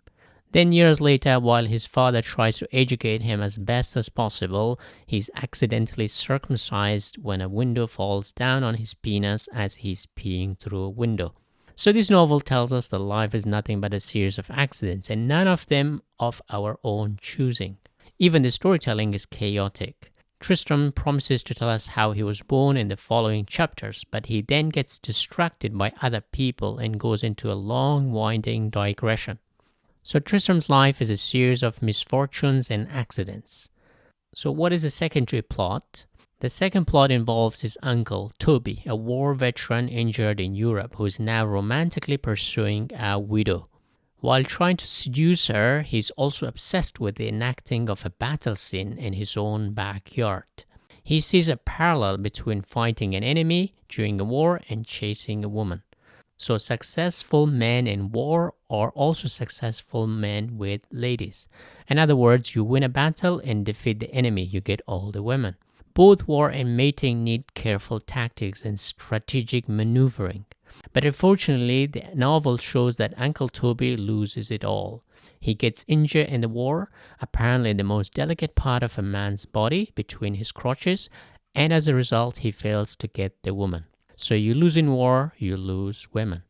Similar to Cervantes' novel Don Quixote, Laurence Sterne and Tristram Shandy pokes fun at the age of reason when people were starting to embrace modern scientific discoveries and rational thinking. Laurence Sterne, a religious priest himself, saw rationality's shortcoming in explaining the human animal that we are. Despite all the scientific discoveries helping our lives, when it comes to important stuff, we have no say, for example, in our conception and birth. Once we're born, we don't walk on a clear path either. Instead, we tumble, drift, meander in time and space, and somehow make it to an adult, like a drunk person going home from a pub. The novel's style of writing mimics life, full of digressions and interruptions. But life's accidents continue to shape, lead, and determine our future. Modern science and reason promise predictability, but Sterne in this novel celebrates and laughs at life's unpredictability and chaos. Life's little accidents, which are beyond our control, have huge consequences on our lives. Another great novel that deals with the funny side of life is a Brazilian masterpiece, Posthumous Memoirs of Brás Cubas by Machado de Assis. It was inspired by Tristram Shandy, but instead of having a living narrator, we have a narrator who tells a story from beyond the grave. He looks back at his life. It is as though we can only see the funny side of life from the other side of the grave. While living, we often do not notice the absurdities of life. Brás Cubas is not serious about his life. He says one shouldn't take things too seriously because once you're dead, nobody cares. You become food for worms, and worms eat kings or peasants in the same way, just as we eat other animals. So, awareness of death triggered humans to invent storytelling in order to combat mortality, but then added conflict and violence to make stories interesting, and then sex added a bit more flavor. With sex came laughter. Comedy is the best way to reflect on life. It's a mirror through which we can see the absurdities of life. If you really look at it from a distance, you will notice how comical life is. While in the midst of living, we often do not notice the funny side of it because we are too absorbed. So literature tells us that human stories are through death, violence, sex, and laughter. But all four of them were inflicted on us by nature. We cannot escape death. Violence also seems to be ingrained in us because we have to compete for limited resources as well as mating. Without sex, we cannot survive as a species, and laughter makes it all a bit more bearable as we ponder and reflect. In the next segment, we move away from nature and enter the age of reason, where rational science flourishes to make humans the masters of Earth. We don't need gods or demons or fairies to explain our existence. Instead, we can use rational science to explain everything. So with rationality comes reality and scientific progress, biological understanding, psychological analysis, and finally magical thinking of quantum physics. So in the next few segments, we will learn about storytelling in a world dominated not by gods or nature, but by man. Now enters the rational man.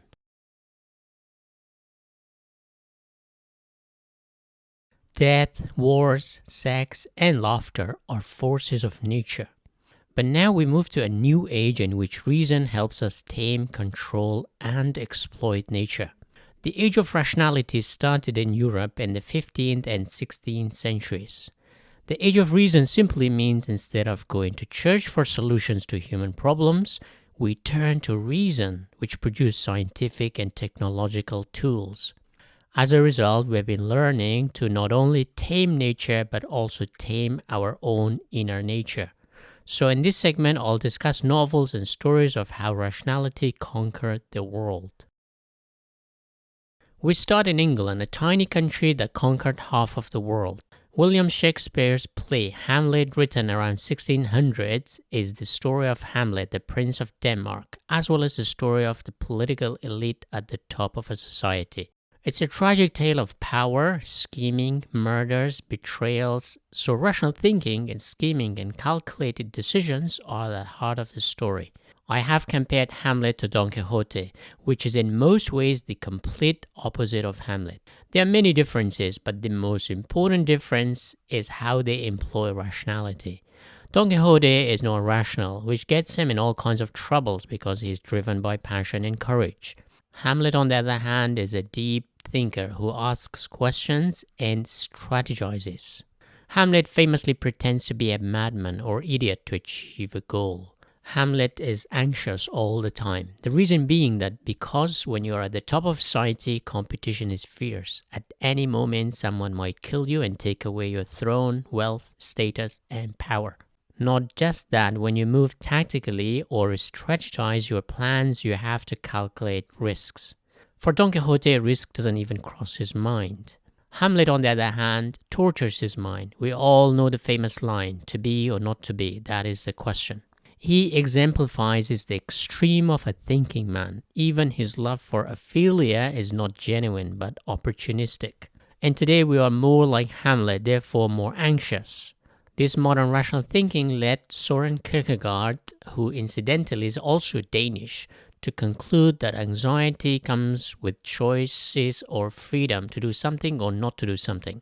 So Shakespeare's Hamlet is the first true modern character who has to weigh all the risks as rationally as possible. What's the story? Hamlet gets a message from the ghost of his dead father that he needs to take revenge on his uncle who killed Hamlet's father and became the king of Denmark. Not only that, his uncle also married Hamlet's mother. Hamlet is enraged. But to avenge his dead father, Hamlet devises a clever plan. He plays mind tricks, fakes his own madness, writes a play in order to trick his uncle to betray himself. In Don Quixote, nothing goes according to plan, but Hamlet's plan works and it proves that his uncle had killed his father.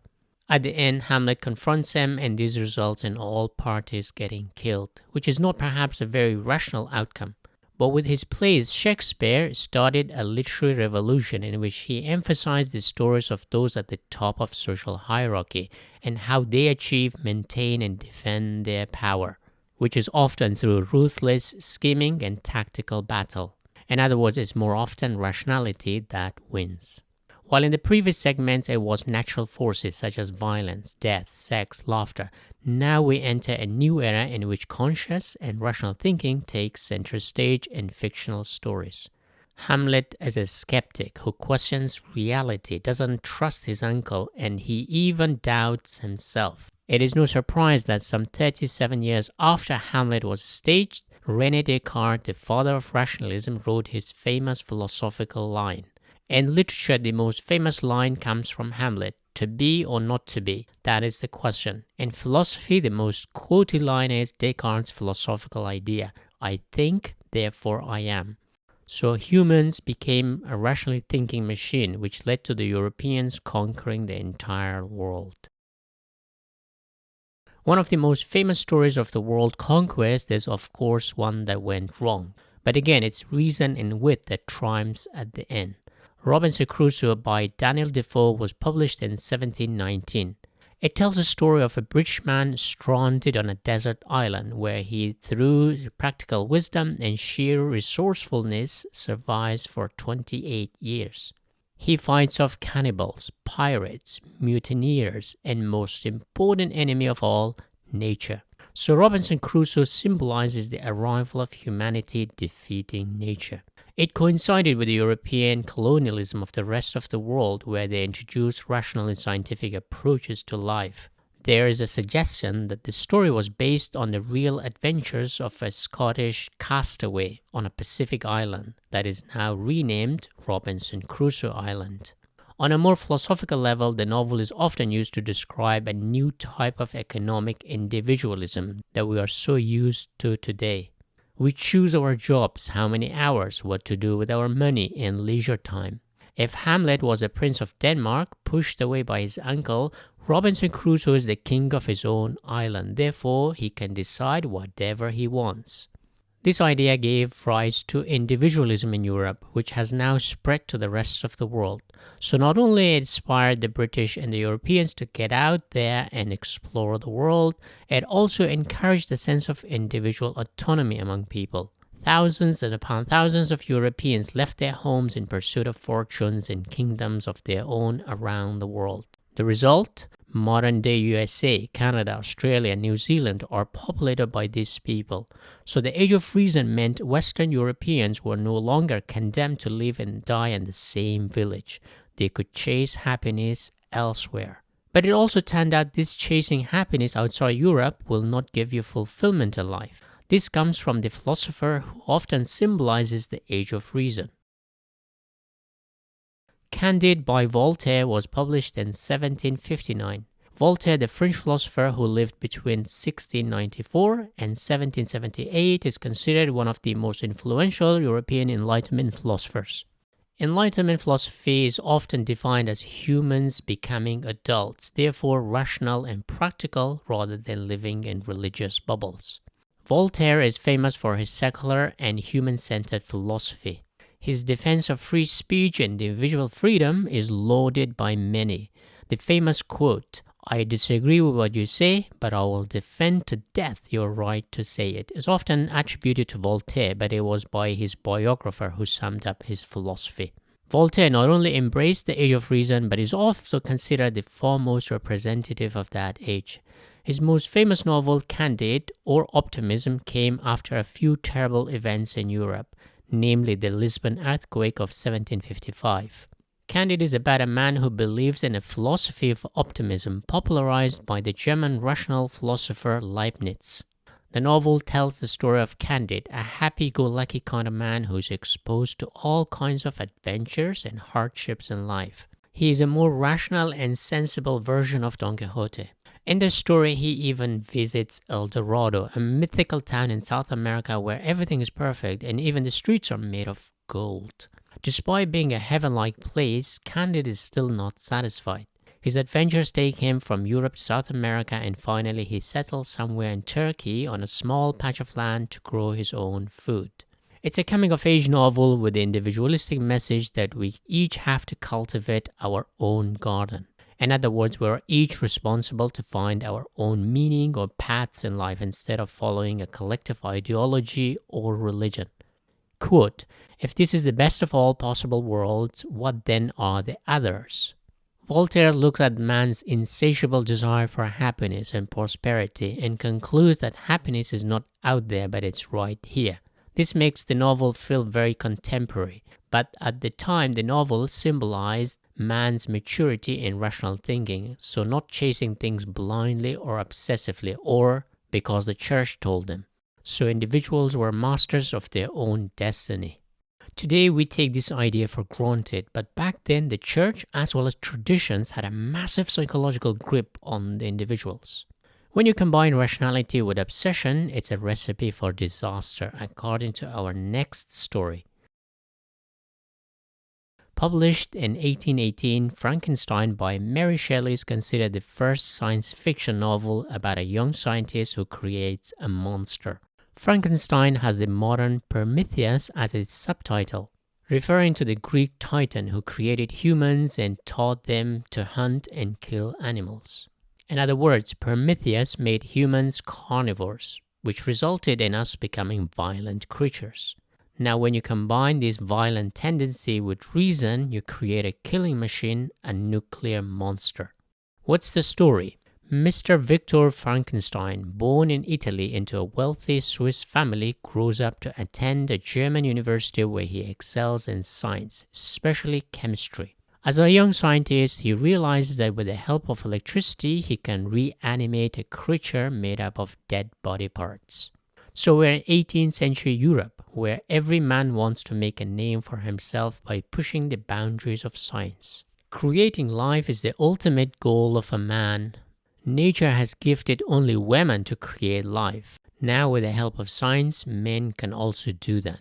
So, Dr. Frankenstein spends 2 years working on it as he patches body parts together, like Michelangelo creating the statue of David. His dedication, painstaking attention to detail, and hard work pay off. He puts the last touches and then turns on the electric switch to animate his baby. Unfortunately, the creature is so hideous with yellow skin, translucent blood vessels, watery eyes that Victor flees his lab.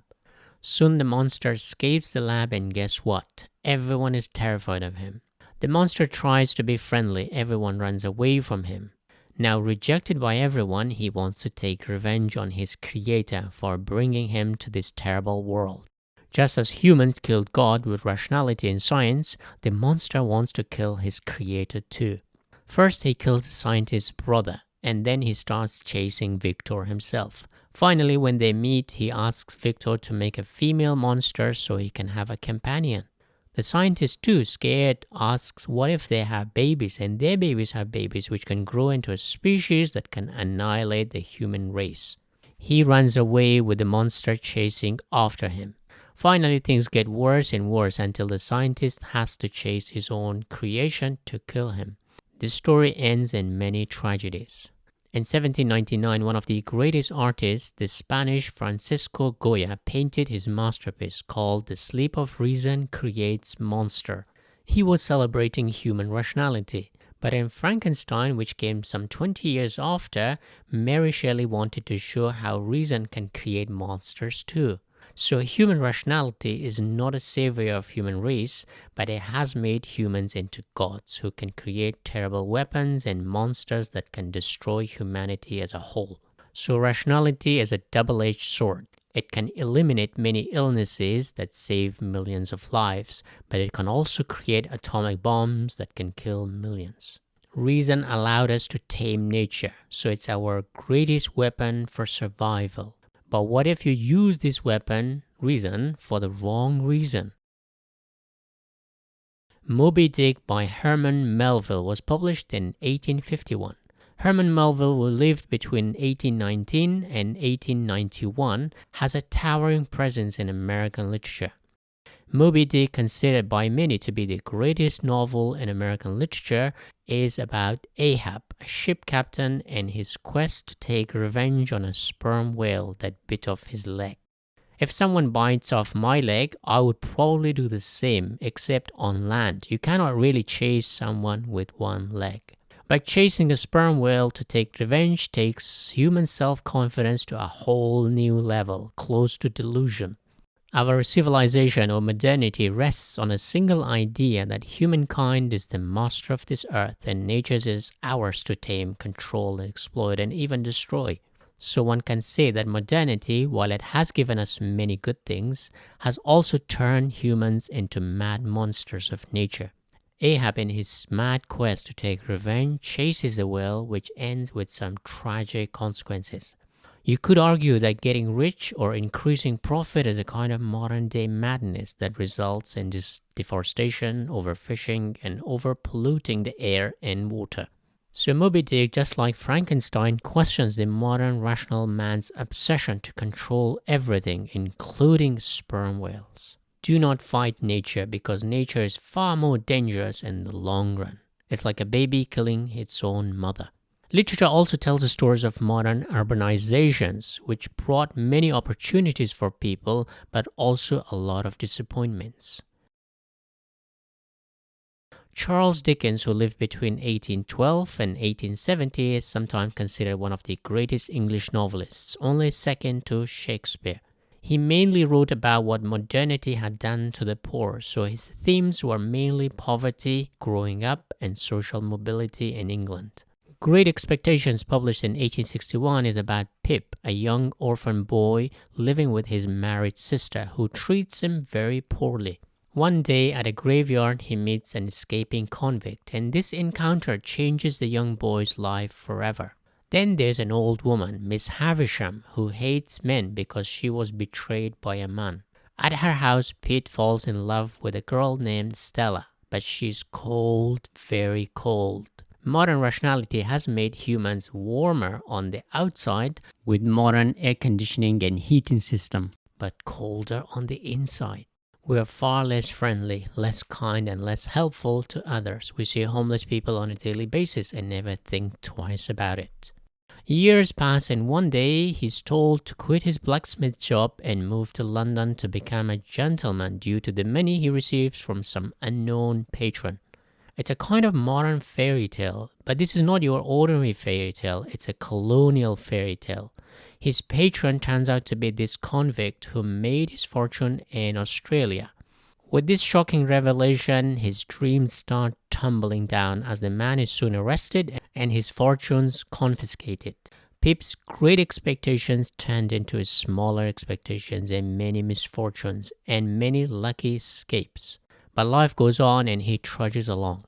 He makes a man of himself by working hard and manages to have a son of his own. At the end, he manages to meet his first love, Stella, again for a happy ending. Great Expectations tells the story of modernity from inside out. Instead of focusing on what's happening in the rest of the world, Dickens takes us back to the heart of industrial England, which allowed some social mobility. Now ordinary people can chase their dreams. So the previous generations of writers were writing about the educated elite or aristocrats. Dickens takes us to the bottom of society. And you know that modernity has given every single person the ability to dream. Not some pipe dreams, but actual dreams of bettering their lives.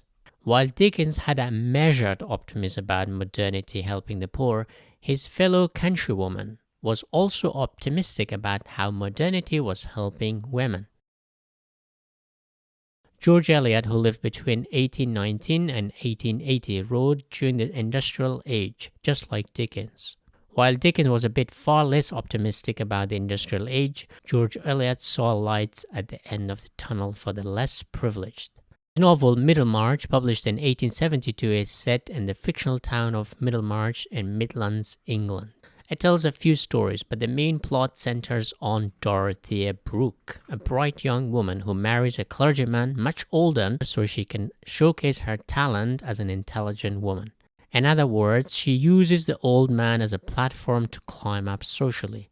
But it comes at a cost. Their marriage is unhappy. When her husband dies, Dorothea marries a more average man and becomes more of a typical wife than an intellectual or a woman of society. It somewhat mirrors George Eliot's own life. Dorothea marries up but doesn't get any respect and then marries an average man and she's content. George Eliot had an optimistic view of the Industrial Revolution.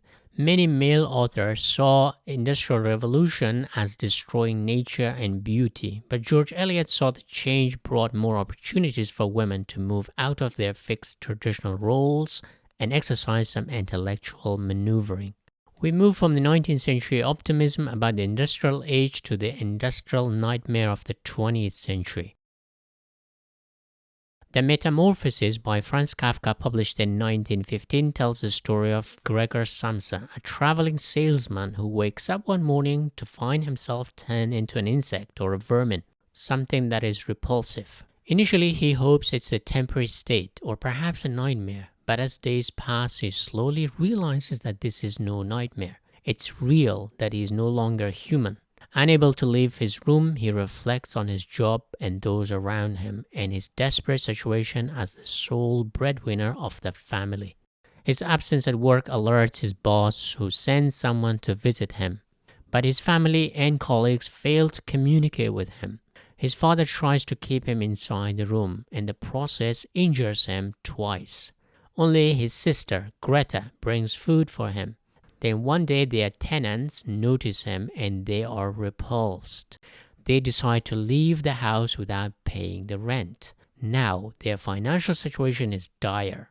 Gregor's sister, his only close ally in the family, has had enough and tells his father to get rid of it. Not get rid of him, but get rid of it.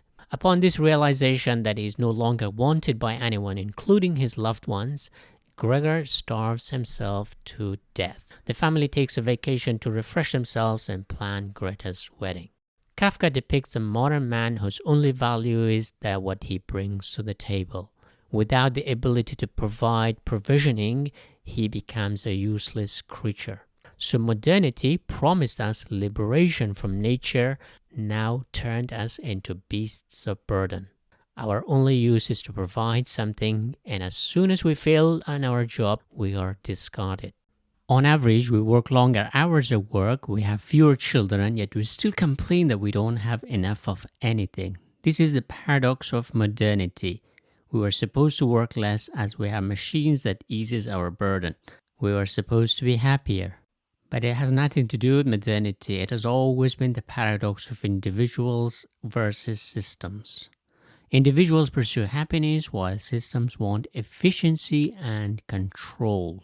Rationally speaking, it makes sense. For a system to function efficiently, it should only reward those who contribute. Those who only extract without giving anything back should be ignored, rationally speaking, of course. Gregor's only function in the family was to provide for them. Without bringing any food, he is not only useless but also a parasite. Without fulfilling his role as a provider, you might as well be dead. Kafka himself was twice engaged to the same woman, and each time it was called off because Kafka was deemed too sickly to be marriage material or a good provider.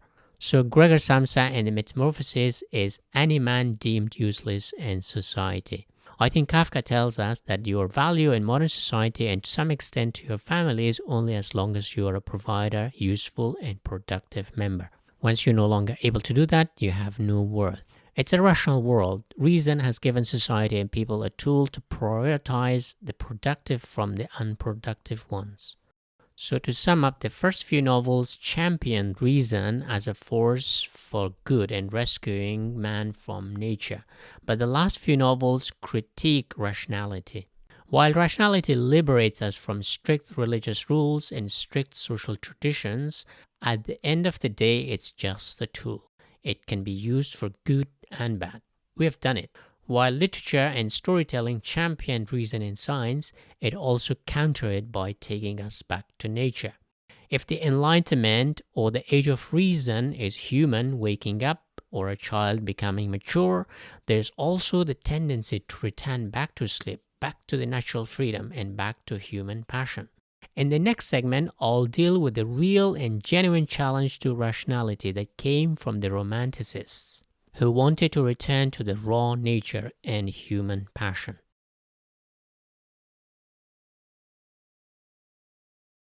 In the previous segment, I discussed how literature told the stories of rationality. While it helped us through its science, rationality is a tool, and if it's taken too far, it can destroy us all.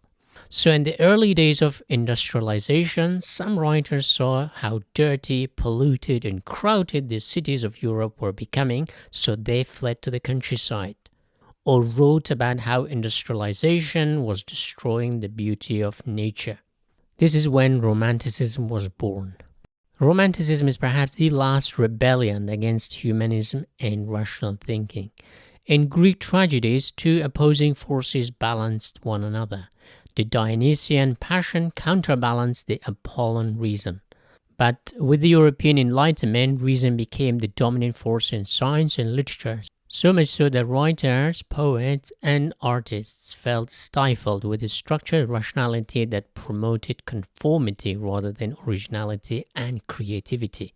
Heroes were no longer heroic but smart, not honorable but scheming and deceitful. But rationality wasn't just stifling on the inside, it filled cities with smoke and pollution through industrialization and urbanization. In 1750, the French philosopher Jean-Jacques Rousseau wrote an essay titled Discourse on the Arts and Science, in which he saw rationality not only dominating the scientific arena, but it was also driving the arts. He saw it as a dangerous trend. Some 20 years later, the literary movement began in Germany called Sturm und Drang, which means storm and stress, which is a precursor to Romanticism. The German Sturm und Drang movement in art, music, and literature means pouring out emotion that is characterized by individual freedom. It was as a direct response to the Enlightenment, which emphasized rational thinking and hard work as the only way to become a genius. But this limited and structured approach not only felt stifling to the artists, it also created a kind of uniformity which goes against the artistic endeavor of creative originality. In Britain too, poets such as Wordsworth, Coleridge, Lord Byron, and others rebelled against the Enlightenment rationality to champion nature and human passion.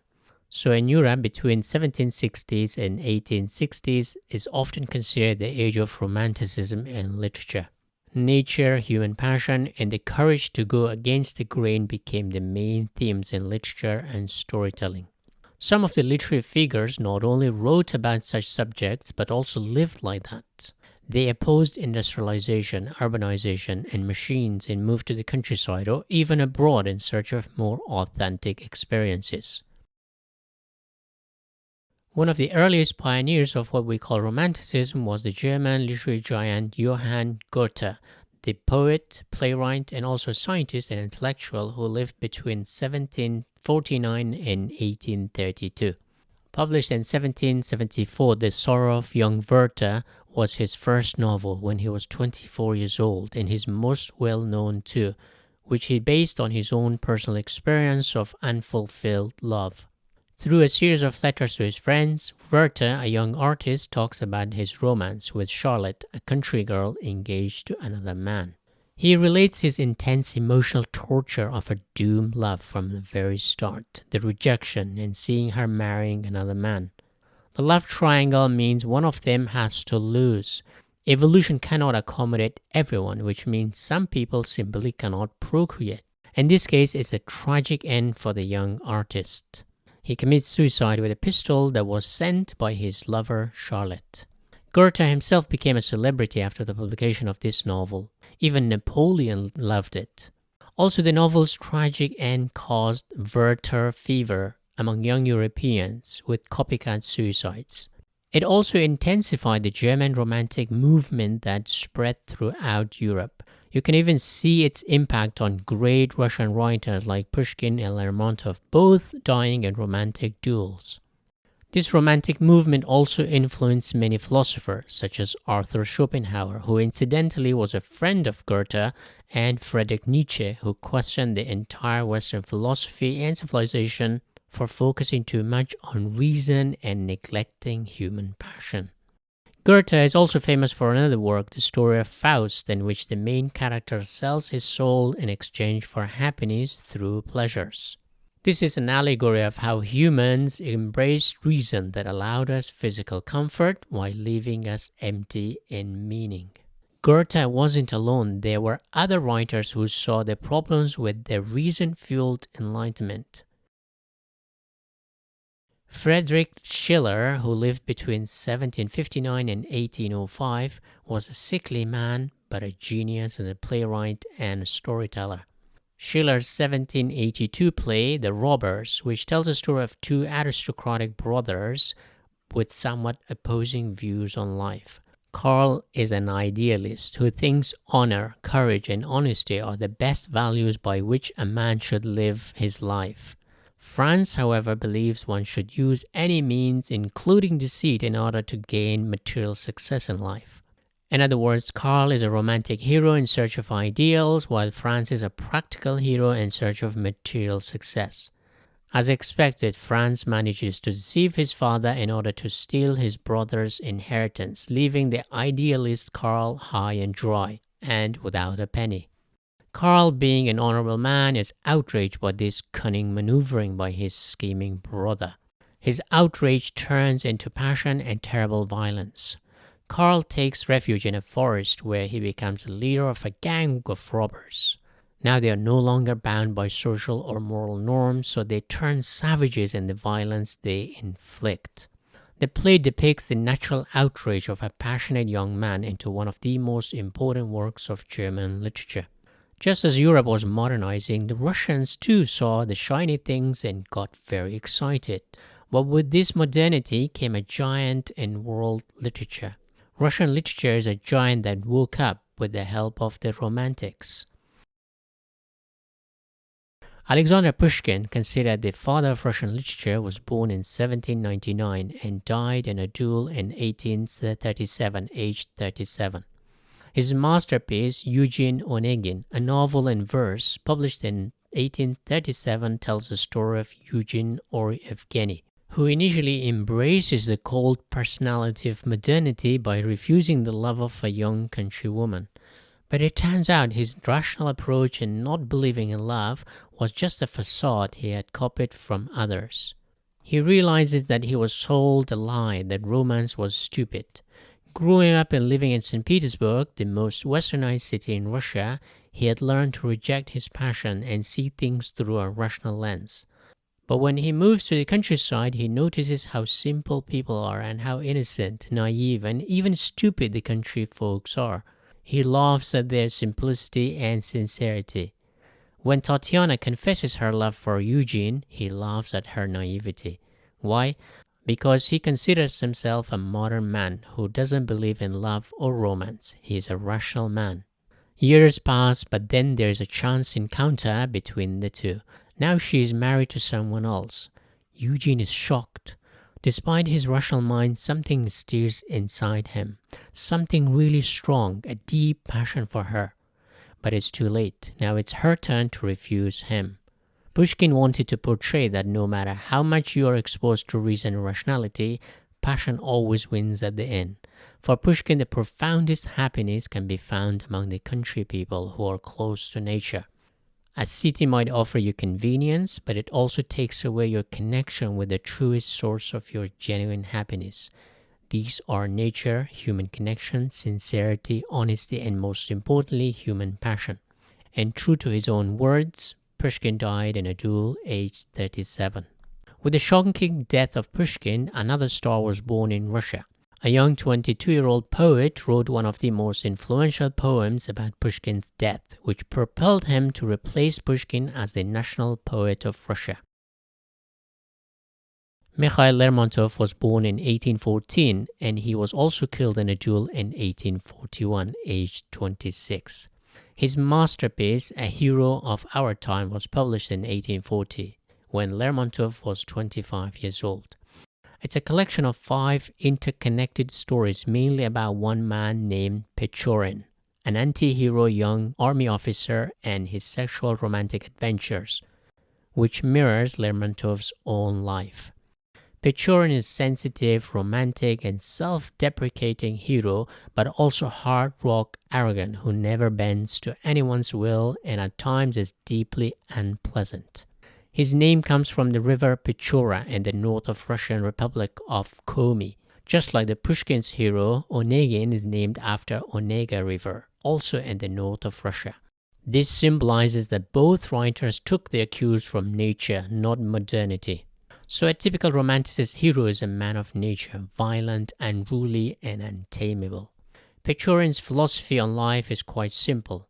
A man's life purpose is to go out, conquer, and slay the dragons. When he comes home, he gets the woman to procreate with. In other words, women would not even entertain a man who has not done something in life. A man just by mere existence is not enough. He has to do something, achieve something, conquer something. This is why when you ask women, the most important quality they see in a man is his ambition. But Pechorin, despite being a man of passion and action, is full of contradictions, which is nature. His biggest contradiction is between rationality and irrationality, or reason and passion. He thinks sensibly but then acts impulsively. His only explanation for this contradiction is that he is a man. In other words, it is fate as a man to live in contradictions. So both Pushkin and Lermontov told stories of how deep down we are driven by passion, not reason. On the outside, we may think we are rational, but on the inside, the thing that steers us the most is our passion. Now we move away from the cold of Russia to the heart of the Industrial Revolution in England. The Bronte sisters are extremely unique in the world literature. Charlotte, Emily, and Anne were great novelists. Charlotte's Jane Eyre is also an important English novel, but Emily Bronte's Wuthering Heights, published in 1847, represents Romanticism as is written in a Gothic style, centered on the wild and dark side of human passion. And perhaps it's Emily Bronte's response to Jane Austen's light entertainment romantic tales. Wuthering Heights is about two land-owning families, but one young man in particular, the untamed and wild Heathcliff, a romantic hero who defies everyone and everything in pursuit of his own money and love. Heathcliff and Catherine grew up together and love each other, but Catherine gets married to another man. Why? Because she prefers stability and financial security more than the wild romance with Heathcliff. This becomes a central conflict in the story. Heathcliff decides he needs to be wealthy to get revenge, so he schemes against everyone to accumulate his wealth. Despite his business acumen, his love for Catherine is so intense that people witness their ghosts around the area for generations that came after them. Emily Bronte's masterpiece depicts the intensity and darkness of human passion, the wild side of human heart, the irrational side of existence. This was in response to machines and factories ruining the landscape of Europe with noise and smoke. Therefore, Emily Bronte's Wuthering Heights is dark, pessimistic at times. This pessimism is shared by another English writer. Just like other romanticists, Thomas Hardy, who lived between 1840 and 1928, had a very pessimistic view of industrialization and urbanization. Therefore, he sets his novel in the countryside. His 1891 novel, Tess of D'Urbervilles, is set in a fictional town called Wessex in England. The female protagonist, Tess, discovers that her family name, D'Urbervilles, might be of a higher class or nobility. Faced with much poverty and adversity, Tess decides to find out about her family's possible fortune, so she visits a mansion belonging to some rich D'Urbervilles. She meets a young D'Urbervilles named Alec, who finds Tess very attractive, so he gives her a job. Then one night, Alec rapes Tess. Tess returns home and gives birth to a boy who dies soon after. Years pass and she finds another job as a milkwoman and meets another man, Angel Clare, and they fall in love. When he proposes marriage, Tess is torn, but decides to hide the fact that she is not a virgin. On their wedding night, she confesses and tells him the truth. The marriage ends right there and then. We are animals after all, so if male lions kill cubs belonging to other males, human males always look for virgin women to make sure the kids belong to them. Nature is cruel, but it dictates our lives.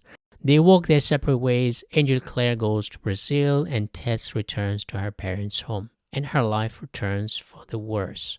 Meanwhile, Alec, the bad guy, becomes a religious priest, which is yet another of his many tricks to trick Tess once again.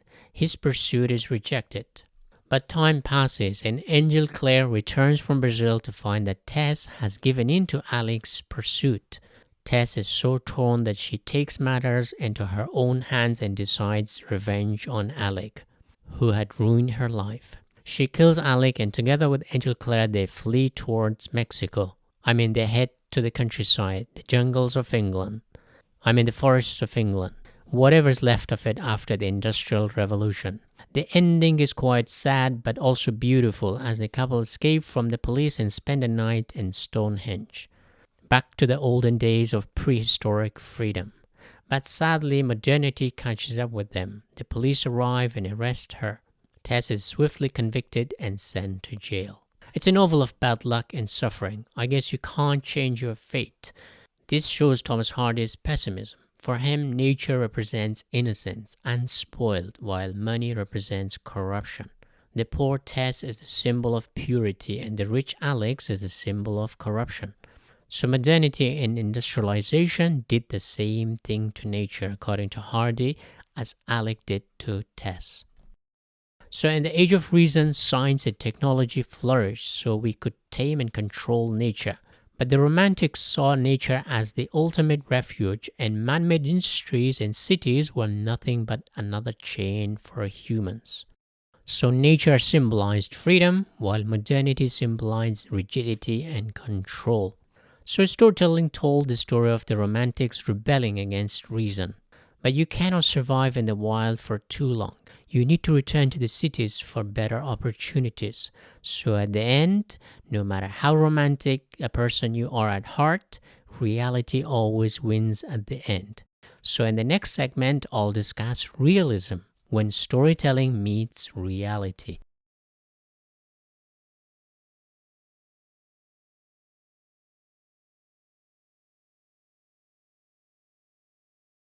In the previous segments, we saw how rationality rose to dominate human life and how romantics rebelled against reason and moved back to nature.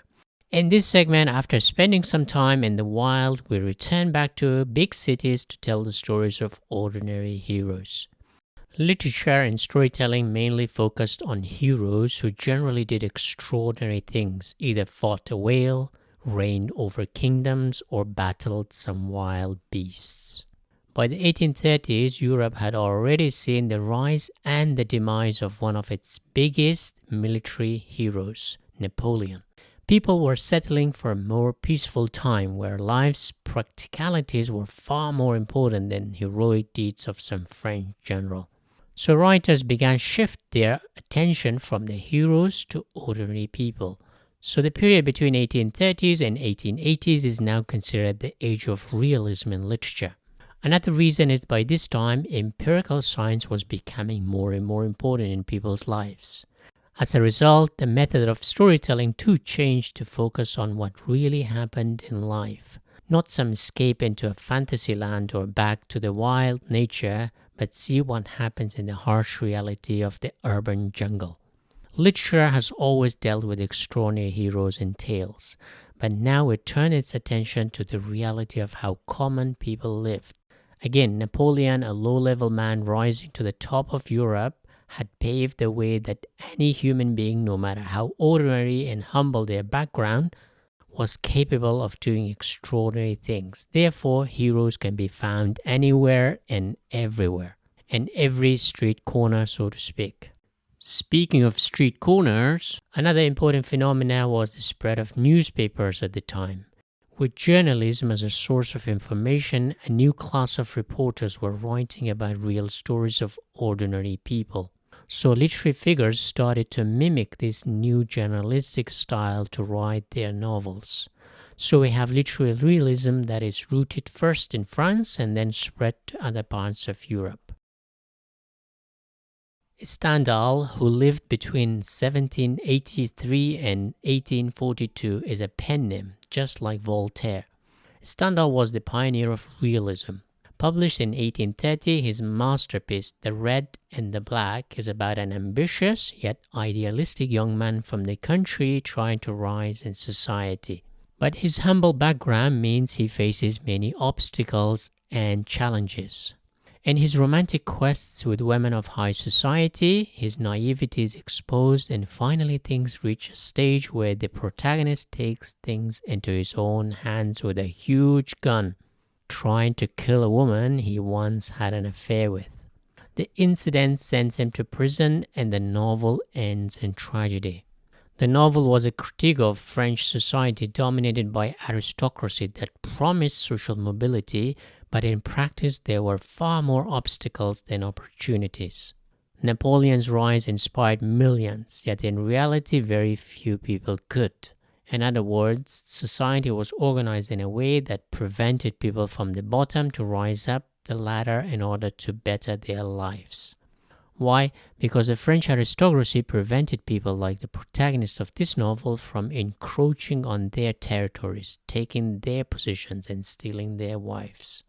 The Red and the Black also questioned the idea of love itself. You only love someone who is hard to get.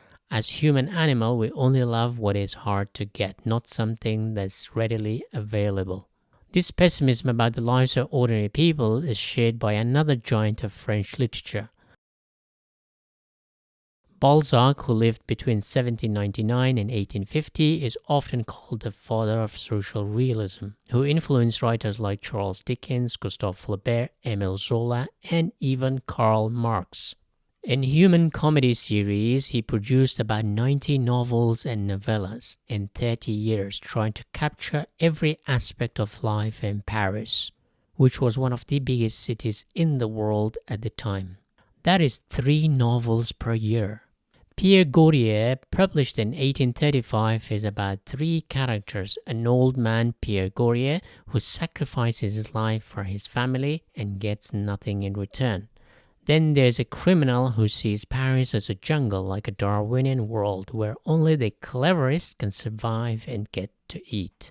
And finally, a young countryman who has moved to Paris trying to rise in society, and in the course of the novel is educated in the ways of Paris, some pleasant and some unpleasant lessons.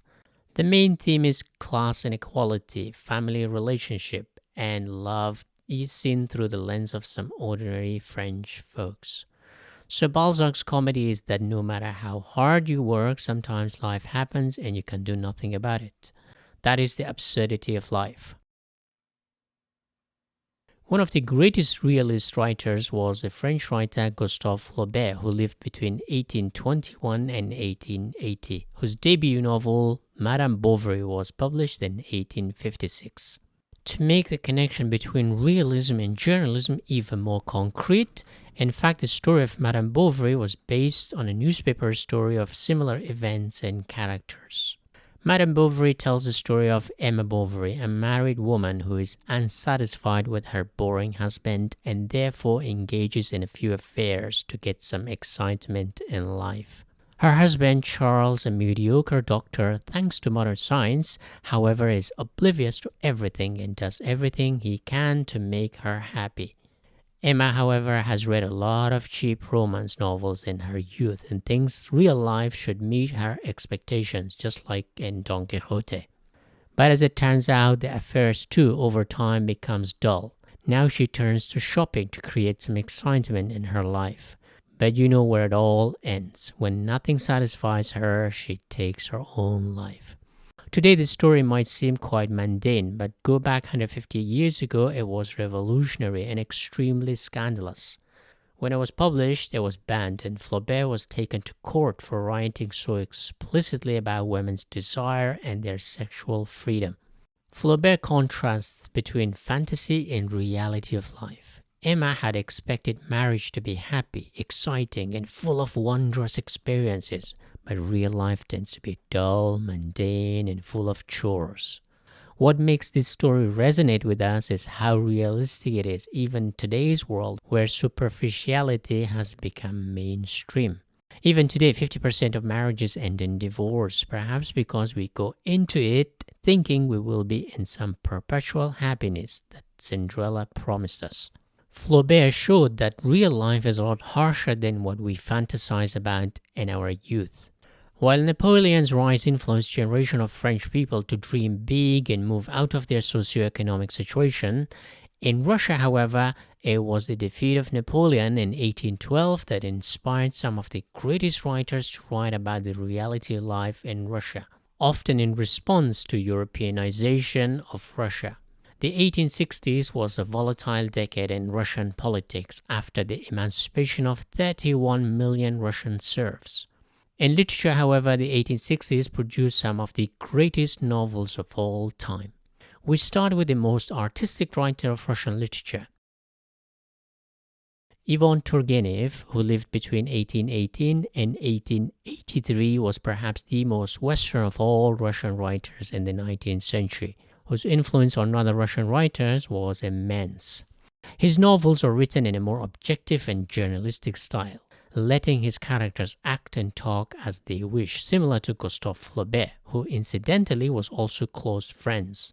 Fathers and Sons, published in 1862, is about an angry young man called Bazarov, educated in Europe, who returns to Russia in order to destroy the old Russia and replace it with a new modern Russia. as though Russia is a house in need of a real renovation. We know we are here for a cracking story. He first clashes with his father and other men of the older generation over their different outlook on the world and life. Conflict between generations and the theme of nihilism dominate the novel. But the conflict that brings the young brazen man is the conflict on the inside. He falls in love with a woman, and with that his political ambition collapses. But at the very crucial moment, he duels with another man, and the first sight of blood transforms a ruthless revolutionary man into a caring doctor. It is the power of Turgenev's storytelling that leaves you with tears in your eyes. Fathers and Sons tells a story of nihilism, an intellectual movement that wanted to replace the old system with a radical new system that ran only on reason. A common offspring of nihilism has been the Russian socialism, in which machines and science were given priority over faith, arts, and traditions. Turgenev saw this change some 50 years before the Russian Revolution of 1917, in which the Bolsheviks took over Russia, ending the Russian Empire and setting up a socialist state. So ordinary Russian toppled the old and replaced it with ordinary leaders, albeit they too became like the old guards. While Turgenev had a more ambivalent outlook on modernity and Western scientific approach, his fellow countrymen saw things very differently. Fyodor Dostoevsky, who lived between 1821 and 1881, is one of the greatest writers of all time, who took a very psychological approach to storytelling. But in his novels, he tried to depict real life from an individual point of view. Nowhere is more precise and articulate than in Crime and Punishment, published in 1866. It is the first Russian novel to confront Western philosophical ideas and schools head-on, but on the narrative front, it's mainly concerned what was happening in Russia at the time. Young men were influenced by Western ideas, therefore wanted to change Russia and its social and moral fabrics. Crime and Punishment is a crime novel about a young man named Raskolnikov, whose poverty prevents him from achieving his Napoleonic dreams of becoming someone great in order to change history. In order to alleviate his immediate poverty, he decides on murdering an old pawnbroker who is no use to society.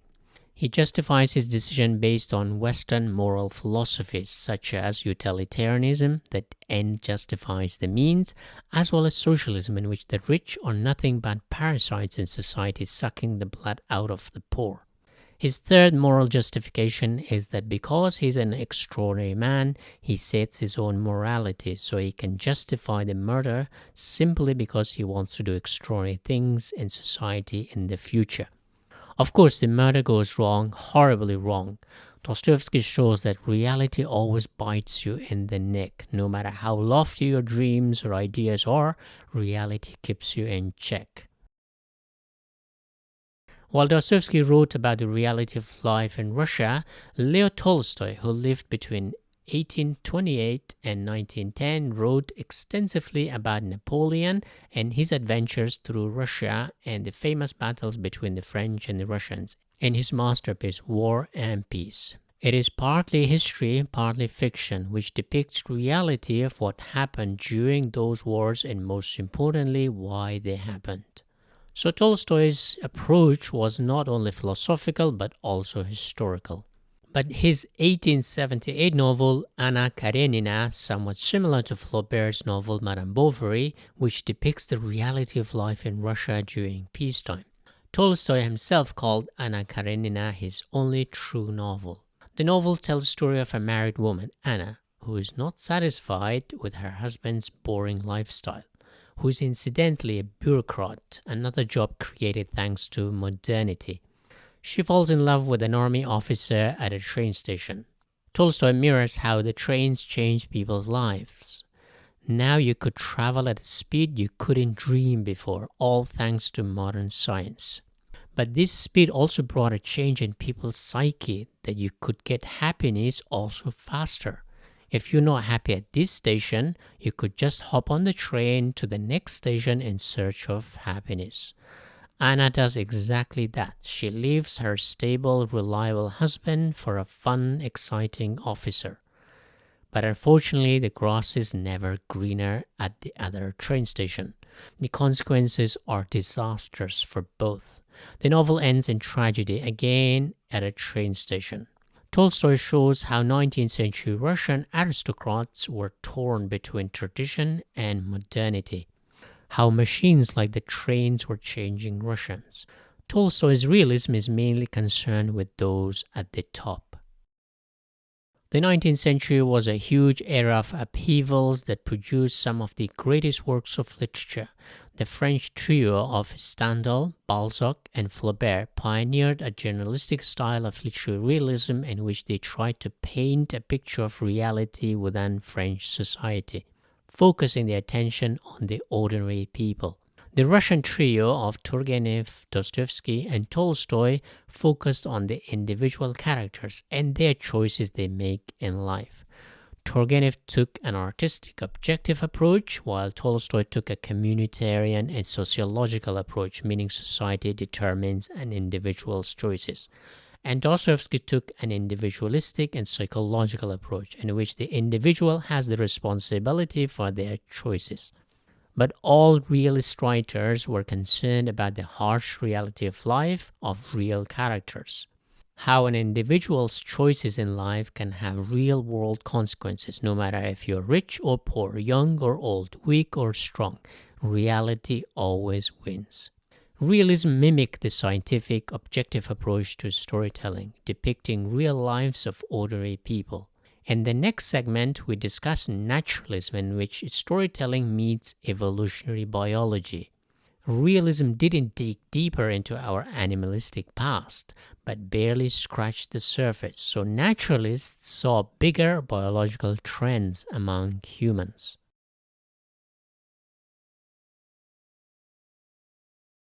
In the previous segment, I discussed that realism was inspired by the scientific method in which storytelling became an objective art that reported reality as it was without judgment. Writers like Flaubert, Stendhal in France, Turgenev in Russia took a very journalistic style to storytelling. However, by the 1860s, this journalistic style was considered to tell half of the truth. The other half was buried deeper underground, mainly in our evolutionary biology. Charles Darwin's influential book On the Origin of Species, published in 1859, revolutionized our understanding of our evolutionary origin. He concluded that humans have evolved from apes, just like all other animals evolved from previous species. This had a huge influence on philosophy, but its impact on literature resulted in a literary movement called naturalism, which was between 1880s and 1930s. Unlike realism, naturalism sees reality not as it seems or appears on the surface, but tries to explain the underlying evolutionary or biological truth to our social life. Naturalism also coincided with socialism that viewed society through class and groups, not through individuals. In other words, biology sees things through species, and naturalism sees societies through a communitarian lens. One of the earliest examples of naturalism can be seen in the works of Leo Tolstoy. In his 1869 novel War and Peace, Tolstoy says history books are like works of fiction. Great men of history like Napoleon are more like fictional heroes, created, shaped, and glorified by historians.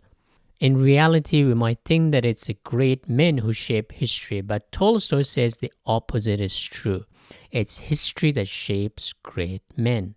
Tolstoy believed that these so-called historical heroes like Napoleon couldn't have changed the course of history by themselves, but it was the entire society, from those fighting in the trenches to the peasants producing the food, to the farmers feeding the horses, and to the women who looked after the children. They all contributed to historical events, but historians hardly ever mention the millions of soldiers or ordinary men and women collectively.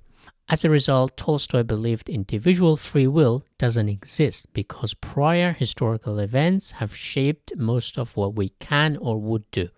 In War and Peace, Tolstoy wanted to understand Russia, especially what led to the emancipation of serfs in 1861, when 30 million Russians were suddenly free.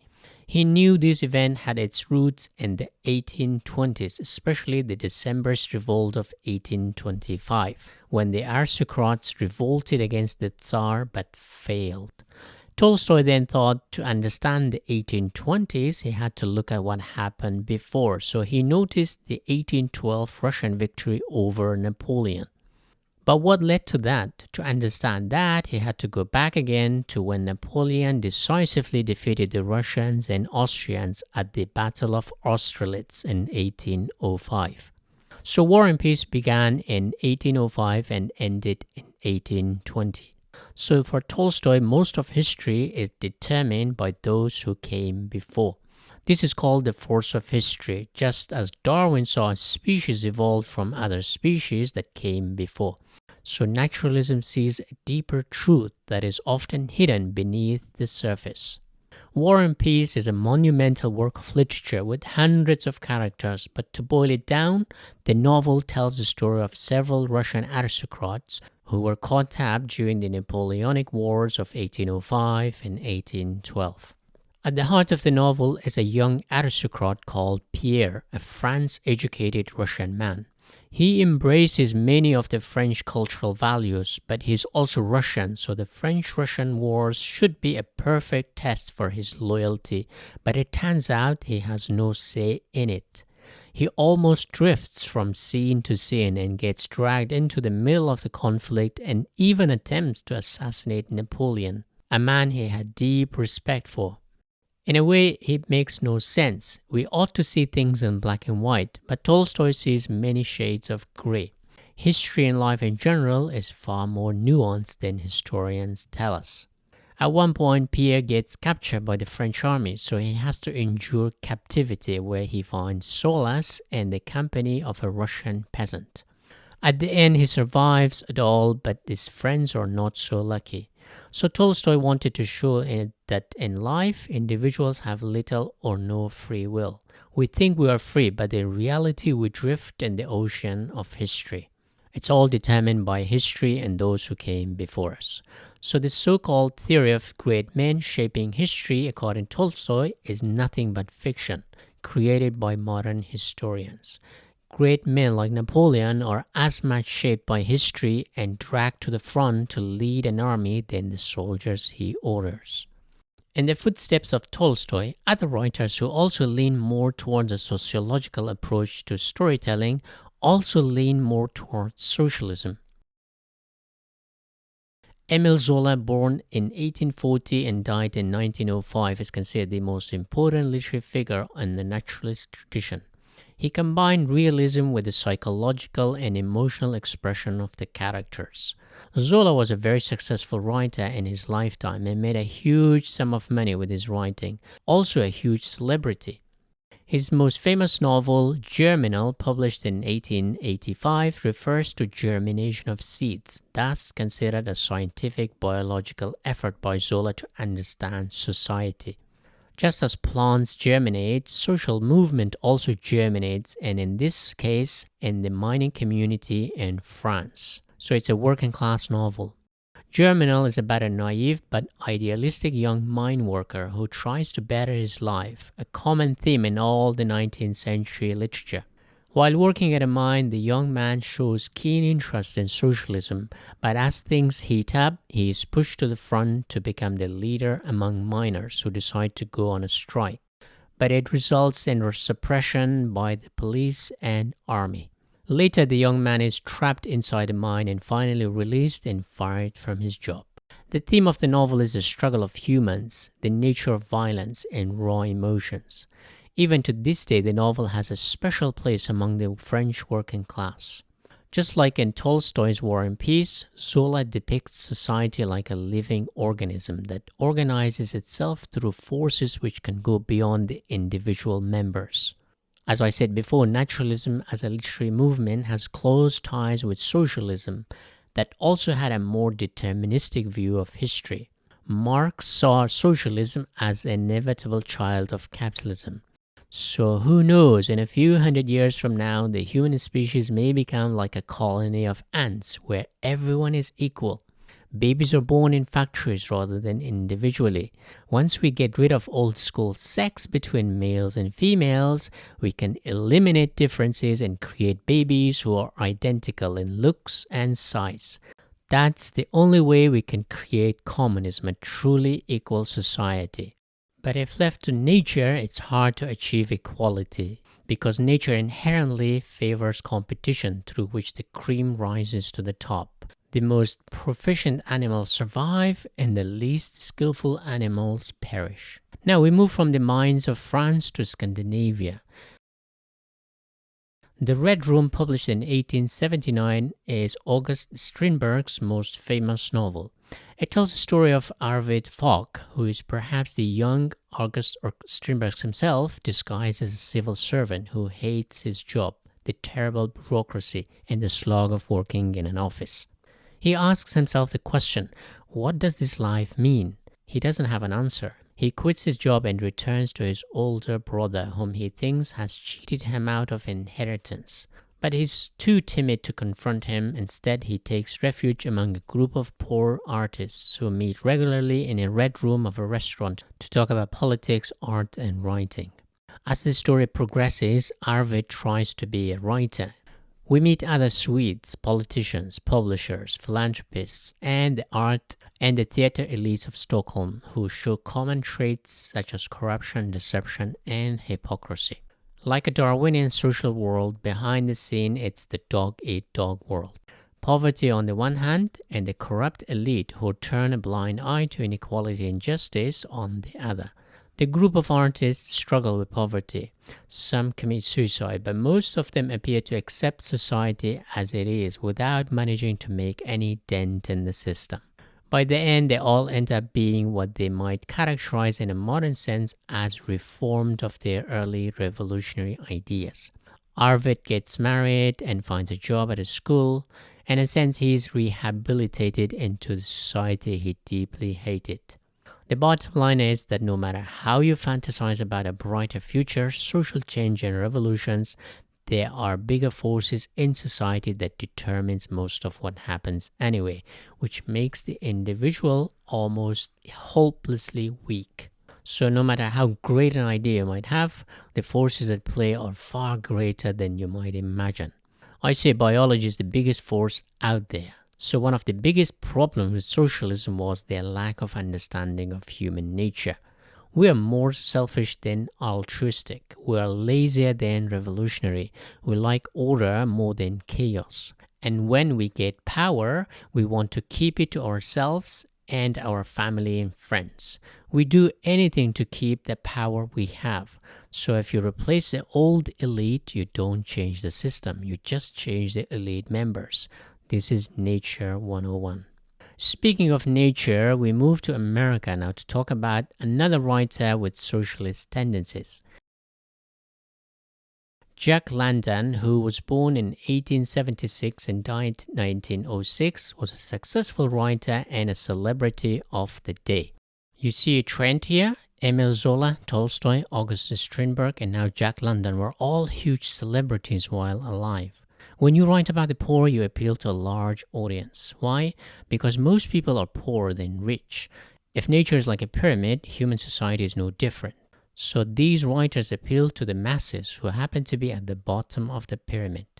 Published in 1905, The Call of the Wild, a very short novella of about 80 pages, tells the story of a sled dog employed to work in the cold part of Canada during the gold rush. The main character is a dog called Buck. He's stolen in California and taken to the cold climate of Canada. It's nature at its worst. As the environment gets worse and worse, so does Buck. When survival comes to the front more and more, he becomes more like a wolf as his natural instincts kick in. Jack London seems to suggest that as things get worse, we become worse too in our dealings with others. In peacetime, we all have lofty dreams of helping others, promising things, but as soon as the shirt hits the fan, we return to our animalistic natural tendencies. As children, we learn to treat others well, But in the right environment or the wrong environment, we can also unlearn it very quickly and become savages. Jack London and Jose Saramago were both socialists, so they believed we are nothing but the product of our social environment. Thousands of years ago, dogs were wolves and humans turned them into domestic dogs. The Call of the Wild appears like a children's story, but it's very dark, somewhat similar to The Lord of Flies by William Golding, where teenagers turn into brutes on a desert island. So in this novel, Jack London takes us back to the Darwinian world of instincts ruling dogs and people. So to sum up, naturalism and literature combine evolutionary biology with storytelling in order to get to a deeper instinctive truth about the human condition. While realist writers were focusing on the objective truth, naturalists try to look beneath the surface at the deeper biological and evolutionary truths that shape our surface level choices in life to reveal hidden motivations. In a sense, naturalism is a bridge between the empirical science of realism and psychoanalytical approach of modernism. Naturalism has elements of realism combined with psychological elements of the unconscious and biological realities of survival of the fittest. Naturalism had two main focuses: biological reality of survival, materialism, and ideal socialism of creating a just society. In other words, naturalism told stories of this paradox. We want a fair society, but our biology is not helpful. Ideally, we want to live in a fair, peaceful, and equal social order, but biologically, we are not made that way. We come in different sizes, shapes, looks, intelligence, temperaments like resilient, hardworking, lazy, etc. So in our higher ape mind, we like equality, but in our hind animal body and animalistic tendencies, we want everything for ourselves. The gap between ideal dream and biological reality cannot be bridged. We promise freedom, but as soon as we become powerful, we do everything in our power to restrict freedom for others except for ourselves. This was beautifully illustrated in George Orwell's Animal Farm, in which the revolutionary freedom fighters, after taking over the farm, slowly turn into the old rulers' habits and slowly start behaving the same as the old tyrants.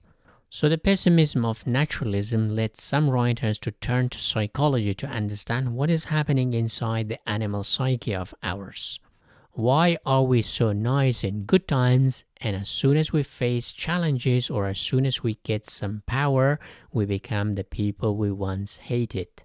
So naturalism was followed by modernism, which instead of biology turned to psychology. So in the next segment, I'll discuss when storytelling met psychoanalysis.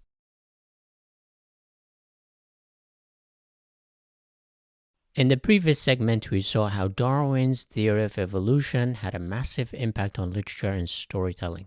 This same can be true of psychoanalysis. So in this segment, we move away from biology and turn to psychology's impact on literary movement called modernism.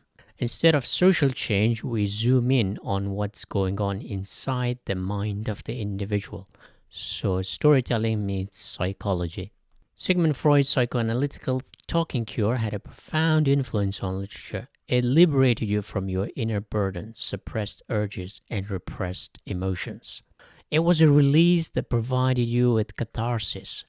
Writers used the talking cure technique in literature by allowing their characters to talk without any restrictions or interruptions. The result is what is often called modernism, and the most famous style has been the stream of consciousness, a term coined by the French existentialist philosopher Jean-Paul Sartre. So modernism also has a close affinity with existentialism, as the focus is not material success but meaning in life. Also, I should note that William James, the American psychologist, had a huge influence on the study of consciousness, who likened it to a stream. Psychologists before saw consciousness as a structure with different rooms like subconscious, unconscious, and ego, but James didn't consider it a structure but a stream that runs like liquid. So the stream of consciousness perhaps was more influenced by James than Freud. Freud's view of consciousness is more like a structure, a house with many levels, conscious, upper level, and the unconscious, the basement. But modernism took its method of storytelling for psychoanalysis of talking cure.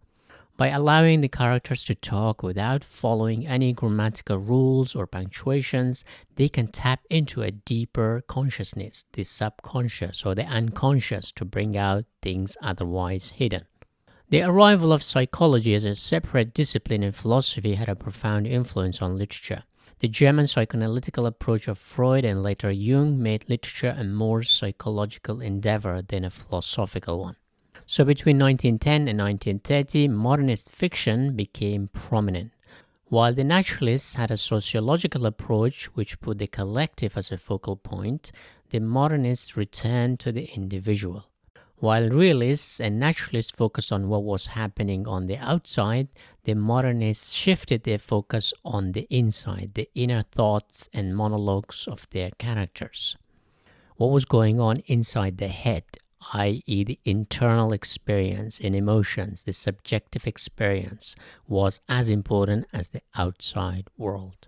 The origin of modernism can be traced to a very short novella written in the 1860s in Russia. Dostoevsky's Notes from Underground, published in 1864, tells the story of a sick man who has gone underground like an injured animal. So not only are we inside his head, but he himself is hiding inside a basement. He narrates his own story of how he was humiliated on the outside by an officer and relates his cowardly, botched, and comical attempt to take revenge on him. But as it turns out, the officer doesn't even notice him because he's so insignificant. His second story is how he tried to borrow money from his boss, but found no courage to do so, again in a comical fashion showing his cowardice. Later on, when he forces an invite to a school reunion, his friends show no respect for him. After a fight, they abandon him, but as pathetic as he is, he follows them to a brothel where he meets a prostitute named Lisa. The underground man feels his life is taking a positive turn when he manages to sleep with Lisa, but despite his own pitiful life, he looks down on her. He even admonishes her for selling her body and her soul for money. She leaves him and he is devastated. Now he's back to square one, alone and a loser. Since society treated him as an insignificant entity, he's become deeply resentful and petty and wants to enact on someone weaker than him, someone like Lisa. Now that the underground man feels like a total loser, he has nothing to lose. So what does he do? He isolates himself from society like an injured animal that goes somewhere quiet to die, away from others. The underground man is physically ill because of his liver has gone kaput, perhaps too much drinking, who knows? But importantly, we know that he is so deeply psychologically wounded that he no longer wants to receive any treatment for his illness. He has given up on society and life in general. However, he wants to warn us about how modernity, with its rationality-driven progress, can turn us all into someone like him, isolated, dissatisfied, and resentful. So Dostoevsky's underground man is the first modernist hero whose pathetic experience on the outside turns him inward. We move away from a dark basement in Russia to a dark streets of Oslo. Knut Hamsun, who lived between 1859 and 1952, published Hunger in 1890. It is often called the first modernist novel. Set in Christiania, the old name of Oslo, the unnamed protagonist is a struggling writer, unable to pay rent or buy food. He almost sleepwalks from park bench to park bench, from prison to his work. He's not in control of his life. One time he's so hungry he chews on his fingers, and worse still, almost eats his own pencil, the very tool that allows him to be a writer. Imagine me eating my computer or microphone, a tool I use to make this video. Despite his poverty, he's a deeply proud man, always refusing to take money from others. At one point, he tries to become close to a woman, but she refuses to show her face. Then one day he's kicked out of his lodging for interfering with the family's affairs. At the end, he volunteers to be a crew on a boat heading to England. We don't know whether he gets to England or he's still drifting at sea. Quote, "The dark monsters out there would suck me up when night came on, and they would carry me far across the sea and through strange lands where no humans lived." The madness of modern man is depicted beautifully in this short novel. We see things from the perspective of a man on the outer edge of society whose external experiences induce an internal madness. Knut Hamsun's Hunger is one of the best examples of a man living in his head. His reality is what he has constructed for himself. It personifies René Descartes' quote, "I think, therefore that's who I am." The modern condition in which individuals felt more and more isolated turned many writers to be more pessimistic. But one French writer turned this pessimism into optimism. How? He filled modern emptiness with artistic beauty. It's art that fills all the emptiness modernity has thrown at us. Marcel Proust's novel In Search of Lost Time, published between 1913 and 1927, holds the record for the longest novel. The novel tells the story of a man named Marcel who surreptitiously finds himself transported to his past after eating a tea-soaked cake.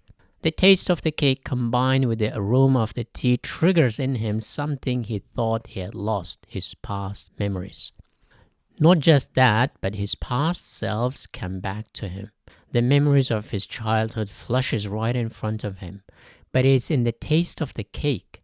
The people he once loved, the places he lived, all these were inside the taste of the cake. This involuntary trigger is so incredibly strong that Marcel finds himself almost outside of time. He's able to exist 2 times at once. He can be in the present drinking tea while also simultaneously being in the past, a child full of wonders, a teenager full of angst, an adult in love, jealous, disappointed, and so much more. He realizes one of the most fundamental questions in life. Why do we age? Why do we forget things? He realizes that time is our biggest enemy. It's slowly killing us, minute by minute, hour by hour, day by day, and year by year. Time is decaying us. But the only weapon we have against time is our memory. Through involuntary memory triggered by taste, smell, touch, or sound, we can regain the past selves, experiences which liberates us from time. But it's a momentary liberation. And also, since these memories are involuntary, you cannot predict them. Maybe when a smell hits your nostrils, you might find yourself a child waiting for your mother making dinner. Or you might hear a song and you suddenly remember your teenager self in love with a girl next door. While beautiful as these involuntary memories are, they come without you knowing, and they also disappear in the same way they came, suddenly. So how can we defeat time? To fully liberate oneself from time, Proust turned to art. While we die, art lives on. So by the end of the novel, Marcel becomes a writer and writes one of the most beautiful novels of all time. For Proust, our internal experiences have a far more deeper meaning than our external experiences. Throughout the novel, the protagonist is always disappointed by the reality on the outside. Seeing a beautiful cathedral or a painting or love never matched what he had created in his imagination. So beauty is an internal and psychological experience. But Proust also understood that our memory is not just stored inside our head, they are also stored in external objects, a piece of art, a rock, a sentimental object, pathway, a house, but also in smell, sounds, and taste. Marcel Proust's novel is a perfect example of how we find meaning through storytelling, how storytelling can make us immortal. Time is killing us, but we are fighting back with storytelling and art. Now we move away from Paris to Dublin in our journey of consciousness.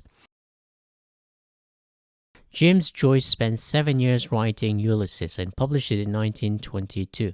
The title, structure, some other aspects of the novel came from Homer's poem, The Odyssey, written some 2,500 years ago in ancient Greece. James Joyce wanted to link 20th century Ireland with ancient Greece. In Homer's poem, the main character Odysseus, or Ulysses in Latin, is returning home after the Trojan War that took 10 years, but it takes him another 10 years to get home. While Homer's hero spent 20 years getting back home, James Joyce sets his novel on a single day in Dublin, Ireland. June 16, 1904 is a Thursday, which was a half day's work back then. With 265,000 words, now it's probably the longest day or the slowest day in literature. If Proust traveled back in time, Joyce stretched time in this novel. So another element of modernism is time. Why time, you might ask? So our consciousness is the only tool we can notice time moving. Consciousness, we have no clue how time passes. We register the passage of time through change. Day turning to night, or people aging, or plants growing. So our consciousness is the only tool we can notice time moving. In Ulysses, James Joyce tells the story of Leopold Bloom, a half-Jewish advertising agent, his wife Molly Bloom, a singer, and Stephen Dudleyus, a part-time teacher. The day starts at 8 a.m. First, Stephen goes to teach a class and arranges to meet his housemate Buck at a pub later on. Leopold Bloom goes to place an ad in a newspaper. He wanders through the streets of Dublin from place to place, drifting like some log in the ocean, just as Odysseus did through the Aegean Sea. Leopold ends up on a beach where he masturbates at the sight of a girl's naked leg. Finally, Bloom and Stephen meet in a hospital. Bloom follows Stephen and his friends to a brothel, just like in Dostoevsky's Notes from Underground. Stephen gets too drunk and they both end up at Bloom's house around midnight. They drink cocoa while talking about themselves and they urinate together. So modernism liberates the characters from their repressed or suppressed urges and treats them like animals. Stephen leaves and Bloom goes to bed next to Molly. So we enter Molly's head as she remembers her affair as well as the time she agreed to marry him. James Joyce's style of writing is considered the prime example of what's called stream of consciousness. The novel doesn't follow conventional punctuation, and each section takes the form of the place it is told, just like some water taking the shape of the container.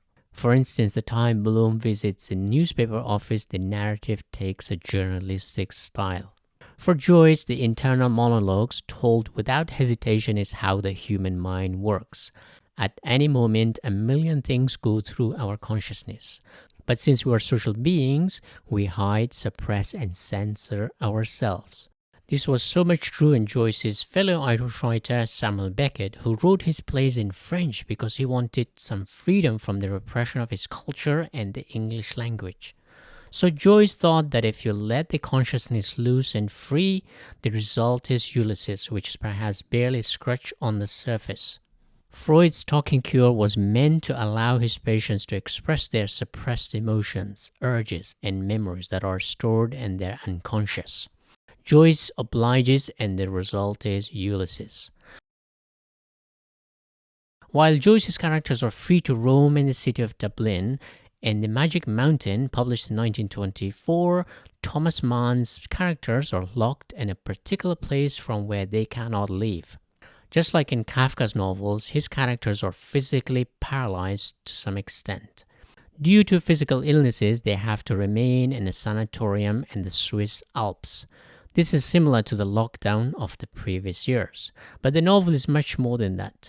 Thomas Mann juxtaposes physical illness with societal illness. Europe was experiencing a kind of madness during the first half of the 20th century. 2 world wars that cost millions of lives. So the novel balances two tensions, the psychological and the ideological. On the outside, ideologies fight one another, but inside the individual psyche, the battle is far deeper. It's about life and meaning. At the heart of The Magic Mountain is the battle between 3 different philosophies. On the one hand, we have humanism, which promotes individual freedom and rationality and wants to change the world for the rational individuals. While on the other hand, we have socialism that promotes economic equality and wants to get rid of classes. Somewhere in the middle, we have romanticism, which promotes the enjoyment of life and beauty and doesn't want to change a thing. So all these different philosophies are depicted inside a sanatorium. In other words, the whole of Europe was recovering from the First World War to recuperate and plan for another great war that came some 15 years later after the publication of this novel. So, while realism took its cue from scientific objective method to paint reality as it is, naturalism took its cue from evolutionary biology to get to some deeper social truths. Modernism relied on psychology to understand what's happening inside the head of the individual. Next, we turn to magical realism, in which storytelling returns to its ancient roots of sprinkling some magic on the mundane reality of life to give it a bit of a spark.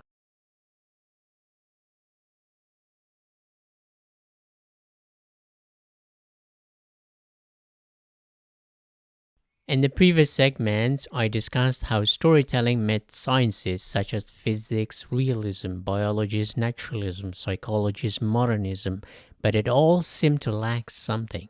It lacked a spark of unpredictability and spontaneity. Since the old science is all about predictability, storytelling needs a bit of randomness. So, with the discovery of quantum physics came the magic of spontaneity. So in this segment, I'll discuss magical realism. Rational sciences suck the energy out of storytelling, so we return back to the olden days when fairies and beasts appeared out of nowhere. Literary realism dates back to 1830s, and by the 1930s it had incorporated magic to give birth to another literary movement called magical realism. Although it's very prominent in South American literature, its origin goes back to our deeper past. Magic has always been part of human life since the dawn of human civilization. To give you an example, the ancient Egyptians saw magic as part of their religion. In the Egyptian Book of the Dead, magic spells are an integral part of life as well as death. Without magic, you could neither survive life nor death. For the Egyptians, if you thought of something, it became reality. So thinking itself was magical. Religious miracles are also magical events which became myths and widely used in storytelling. Another important event in our recent history is the discovery of quantum physics, where the old physical certainties were challenged by the uncertainty of the quantum mechanics, often described through Heisenberg's uncertainty principle or Schrödinger's cat. Erwin Schrödinger argued that any moment due to subatomic randomness, a cat can be dead or alive, which is paradoxical. The classic physical certainty was now challenged, so novelists, partly inspired by quantum physics and partly by thousands of years of magical thinking, started to combine reality with a pinch of magic to cook a new storytelling technique. The early magical realism had religious flavor, but later on, with quantum physics and also the development of psychoanalytic subconscious, it took a more secular turn. So storytelling became more like dreams where bizarre events take place, yet when reading, we suspend disbelief. Just like in dreams, when we are dreaming, we never question what's happening at the time. Both Freud and Jung used dreams to reach the hidden unconscious. A writer also tapped into the subconscious and unconscious to tell dream-like magical tales. The 1930s novel The Master and Margarita by Mikhail Bulgakov was one of the pioneers of magical realism. Bulgakov, who lived between 1891 and 1940, was a doctor just like Chekhov. But when he was injured, he gave up medicine to become a full-time writer. While his physical illness prevented him from practicing medicine, writing during the Stalin rule, however, also had its problems. You are not allowed to write about certain things. So Bulgakov had to be careful about how he told his stories to avoid censorship, but worse still, the cold of Siberian labor camp. A fate Fyodor Dostoevsky and Alexander Solzhenitsyn couldn't avoid. Although he was close to Stalin at one point, he also had problems with him. He was banned, then saved by the man with mustache, and banned again. In order to escape censorship, he devised a plan to write a novel in which reality is constructed in a way that is almost unbelievable. You couldn't tell the story of reality how it was, but you could certainly tell a magical tale. Another reason was, of course, religion. Since Bulgakov was drawn to religion, perhaps as a coping mechanism given the horror of witnessing human misery as a doctor, he used miraculous events to construct a story about Moscow. Although The Master and Margarita was written in 1930s, it was only allowed to be published in the 1960s. The story is about Satan visiting Moscow, targeting a group of writers. Master is an embittered and gloomy author, a stereotypical Russian man who never smiles. Why smile? For what reason? He's so pessimistic that he burns his manuscript after being refused publication. But his mistress, Margarita, is a very optimistic young lady. What does she do to save the gloomy master? Well, she cannot fight the devil, so she uses her wit to save his man. Margarita joins Satan in his game, and by the end they all vanish. Satan and his entourage are like a tornado that brings chaos to Moscow for a few days and then vanishes, taking away both Master and Margarita with them. There might be an allusion to those defecting to the West, because the West was considered Satan among the Soviet elite. In fact, one of the most important Soviet writers, Maxim Gorky, the social realist novelist, wrote a book called The City of Yellow Devil. He was referring to New York and the West as a whole that has fallen in love with money too much. In Master and Margarita, there is a character called Pondyurov, who is based on Maxim Gorky. The novel is considered the first critique of Stalin and a precursor to South American tradition of magical realism. The novel has a talking cat and many bizarre events. Now we move away from religion-induced magic of Master and Margarita to a magical tale that was induced by opium. To make our connection between religion and opium even stronger, Karl Marx called religion the opiate of the masses. The 1936 novel The Blind Owl by Sadiq Hidayat is one of the most important works of modern Persian literature. It's a beautifully vivid tale that weaves between reality and an opium-induced dream that grabs you and gives you a new lens into another realm of reality. The narrator is a painter who is tormented by a pair of black eyes, similar to Edgar Allan Poe's Blue Eyes and the Telltale Heart. Those two black eyes become the other main character in the story, perhaps a metaphor for society watching us. Jean-Paul Sartre's famous idea that hell is other people is represented by an old man whose laughter brings shudder to the narrator's back. In order to free himself, the protagonist thinks he has to murder his wife who refuses to sleep with him. So the narrator is a painter in part 1 and a confessor of murder in part 2. Just like Dostoevsky's Underground Man, he is mocked by everyone, so shame becomes a central theme in the novel. At one point, when he is alone with her, he goes to get some wine, which appears like a trip back in time when drinking wine was legal in Iran before the arrival of Islam. But when he returns, he notices that she's already dead. To revive her, he sleeps next to her naked body, hoping his own body heat can bring her back to life. Once he fails to revive his dead wife, he decides to draw her, perhaps telling us that art makes a person immortal. But he fails to draw her properly. He tries many times to really capture her until finally he manages to complete his drawing, only to discover that the same drawing was done 1,000 years ago, showing the futility of his effort. The old man who laughs with his entire body helps him bury her in a ditch inside a suitcase. As they carry the body, the story takes a Jungian turn. We are suddenly transported to 1,000 years back in history at the height of Persian civilization. The narrator realizes that someone else 1,000 years ago had painted the very same image on an ancient jar. Hidayat was influenced by the Tibetan Book of the Dead, which describes a kind of hallucination, so death is almost like a major character in the novel. The moment you're born, your death is also born with you. It follows you everywhere, like a shadow. When time comes, it liberates you as though life is a life sentence. One of the unique aspects of the novel is that characters are recycled like a low-budget movie that hires 5 people to play 15 characters. The uncle becomes a gravedigger, the wife becomes a muse of his painting, a whore and an angel. So Hidayat uses opium to numb the pain of existence, but also to escape from reality. If Bulgakov used a religious miracle, Hidayat uses a drug-induced miracle to escape reality. Now we move away from Iran to Mexico to talk about another masterpiece of literature which blurs the line between real life and death. The Mexican writer Juan Rulfo, born in 1918 and died in 1986, published his masterpiece Pedro Paramo in 1955. It influenced generations of Latin writers, and most notably Gabriel Garcia Marquez. It's a short novella that tells the story of a boy, Juan Preciado, who after the death of his mother, Dolores Preciado, sets off in search of his father, Pedro Paramo, in order to confront him for the years of neglect for him and his mother.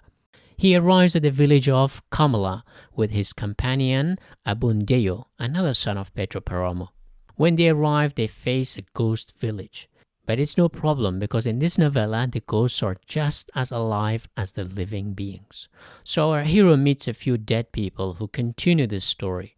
Through dead people's fragmented accounts and voices, the picture of his father emerges as a corrupt, murderous, cruel man who took other people's lands, money, wives, and daughters. He slept with different women and fathered many children. With it, Juan learns about the tragic and violent end to the town and its people and a bit about his own origin.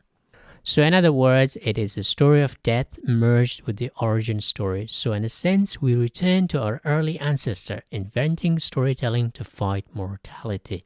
Through the fragmented stories and accounts of the dead people, we get a picture of the man who ruled the town and its people and how he was consumed by the love of one woman, Susana San Juan. When the notorious Pedro Paramo dies, the whole town is consumed in revolutionary violence and slow destruction into dust. Suddenly, everything crumbles like a sand castle.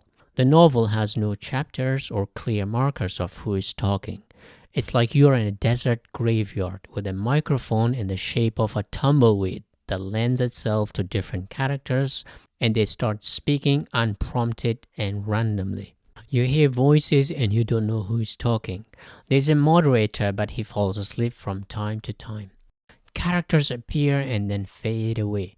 The narrative too shifts from first person to the third person and back again, also between past and present. It appears fragmentary and disjointed and without a clear structure, and that's the genius of this novel. Juan Rulfo takes us into one of the most profound dreams that is deeply tragic but also incredibly beautiful. This story takes us back to our early past when consciousness mingled between dream and reality. Now we move away from the desert of Mexico to Europe. The 1959 novel Tin Drum by German author Günter Grass, who lived between 1927 and 2015, is about a Polish child, Oskar Mazarat, who narrates his own story while in a mental asylum. At a young age, Oskar refuses to grow up because he wants to avoid becoming a shopkeeper. Throughout history, for men, growing up was bundled with going to war. But luckily for Oskar, he has a superpower that not only he can control his height, but also when he screams, he can shatter glass. Just like Edvard Munch's painting, the scream shows the deep human angst at the madness of the world. Tin Drum also depicts the madness of war. Oskar lives during the wars. His only prized possession is a tin drum that he would do anything to keep. He tells about his life and many of his love affairs before, during, and after the Second World War. During the war, he beats his drum to encourage soldiers to fight, and after the war, he becomes a famous musician. So ultimately, Tin Drum is a novel of sound and how music is as magical human invention, just as important as storytelling. Despite his success, he cannot untangle himself from his guilty past, helping soldiers to kill other fellow human beings. His drumming hyped up the soldiers to kill more. Throughout history, stories triggered young men to fight while music helped them to keep going. That's why every army had their own band of musicians. At the end, Oscar's guilt is too overwhelming to continue on living, so he implicates himself in a murder that would send him to prison for the rest of his life, symbolizing the German guilt that affected the generation after the war, which Günter Grass was part of. The novel depicts the madness of war through magical realism, fantasy, erotic sex, while asking deep philosophical questions.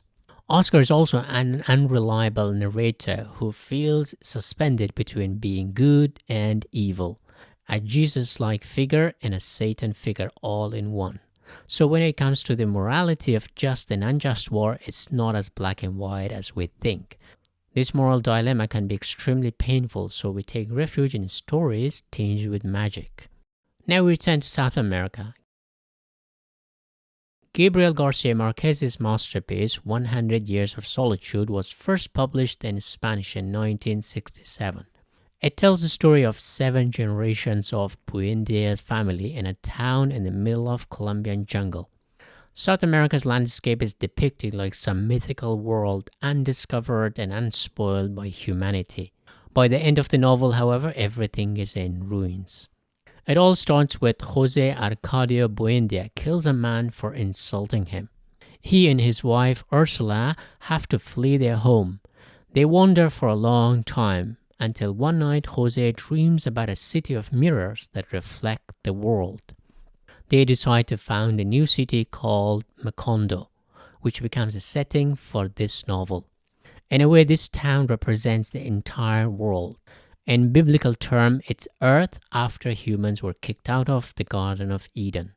Macondo, believed to be surrounded by water on all sides, is extremely isolated. The Buendias think they are the only inhabitants of the known world. The couple, Jose and Ursula, have kids, and their kids have kids, and their kids have more kids until the 7th generation of this same family. But soon other people show up. First the gypsy with their music, then soldiers of the civil wars, then the railway, and finally American capitalism established their banana company. Then suddenly Colombia appears out of nowhere to claim sovereignty over Macondo. And this brings politics, warfare, revolution, violence, and strange happenings. One of the most bizarre events is the year of insomnia, perhaps alluding to the invention of electric light bulb. Now humanity never sleeps. You can work all day in the sun and all night under the light bulb. At the end, Macondo is ruined and abandoned, and only one person remains of the once huge Buendia family, and he is isolated and about to die. The optimism of early generations now turned to pessimism and final destruction of once a huge family. The novel is full of sex, violence, infidelity, murders, executions, strange happenings, until the town falls like a fallen empire. Soon everything is wiped out completely.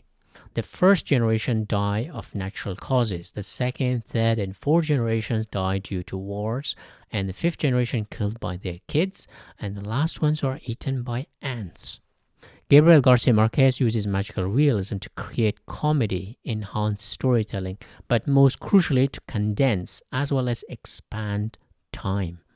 So 100 Years of Solitude is the loneliness of our species.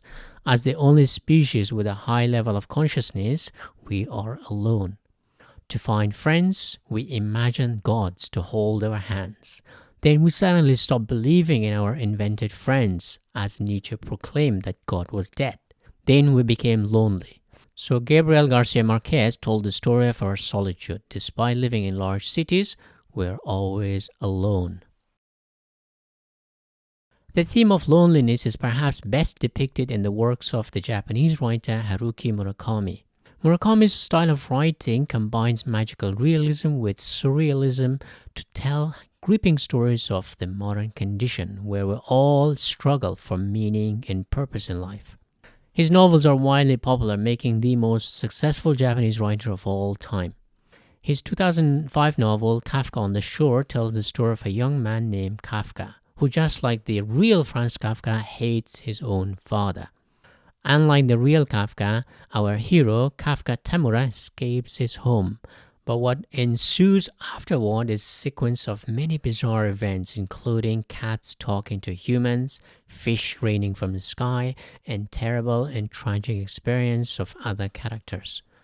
Murakami has written so many novels in which he brings little magic and spontaneity to the banality of modernity. Ordinary people implicated in bizarre events give us the feeling of old fairy tales with a modern setting. Murakami's popularity shows that we still crave a bit of randomness, a bit of spontaneity, and some magic in our stories. So for thousands of years, humans loved magic and told stories full of magical creatures. And then we woke up to reason and science and considered those tales too childish or immature. But when quantum physics was discovered, we realized that even science is bizarre and unpredictable, so we returned to magical storytelling. But this scientific uncertainty also shook humanity at its core. We once believed in our own ability and had confidence and trust in our scientific and rational capabilities, but we're not as confident as we used to be. So storytelling started to question human capacity for finding the truth, and most importantly, our capacity to tell the truth. So in the next segment, I'll discuss how storytelling reflected our shaken confidence in truth-telling. Storytelling once gave us clarity, is now muddled in confusion and uncertainty. So in the next segment, storytelling meets postmodernism.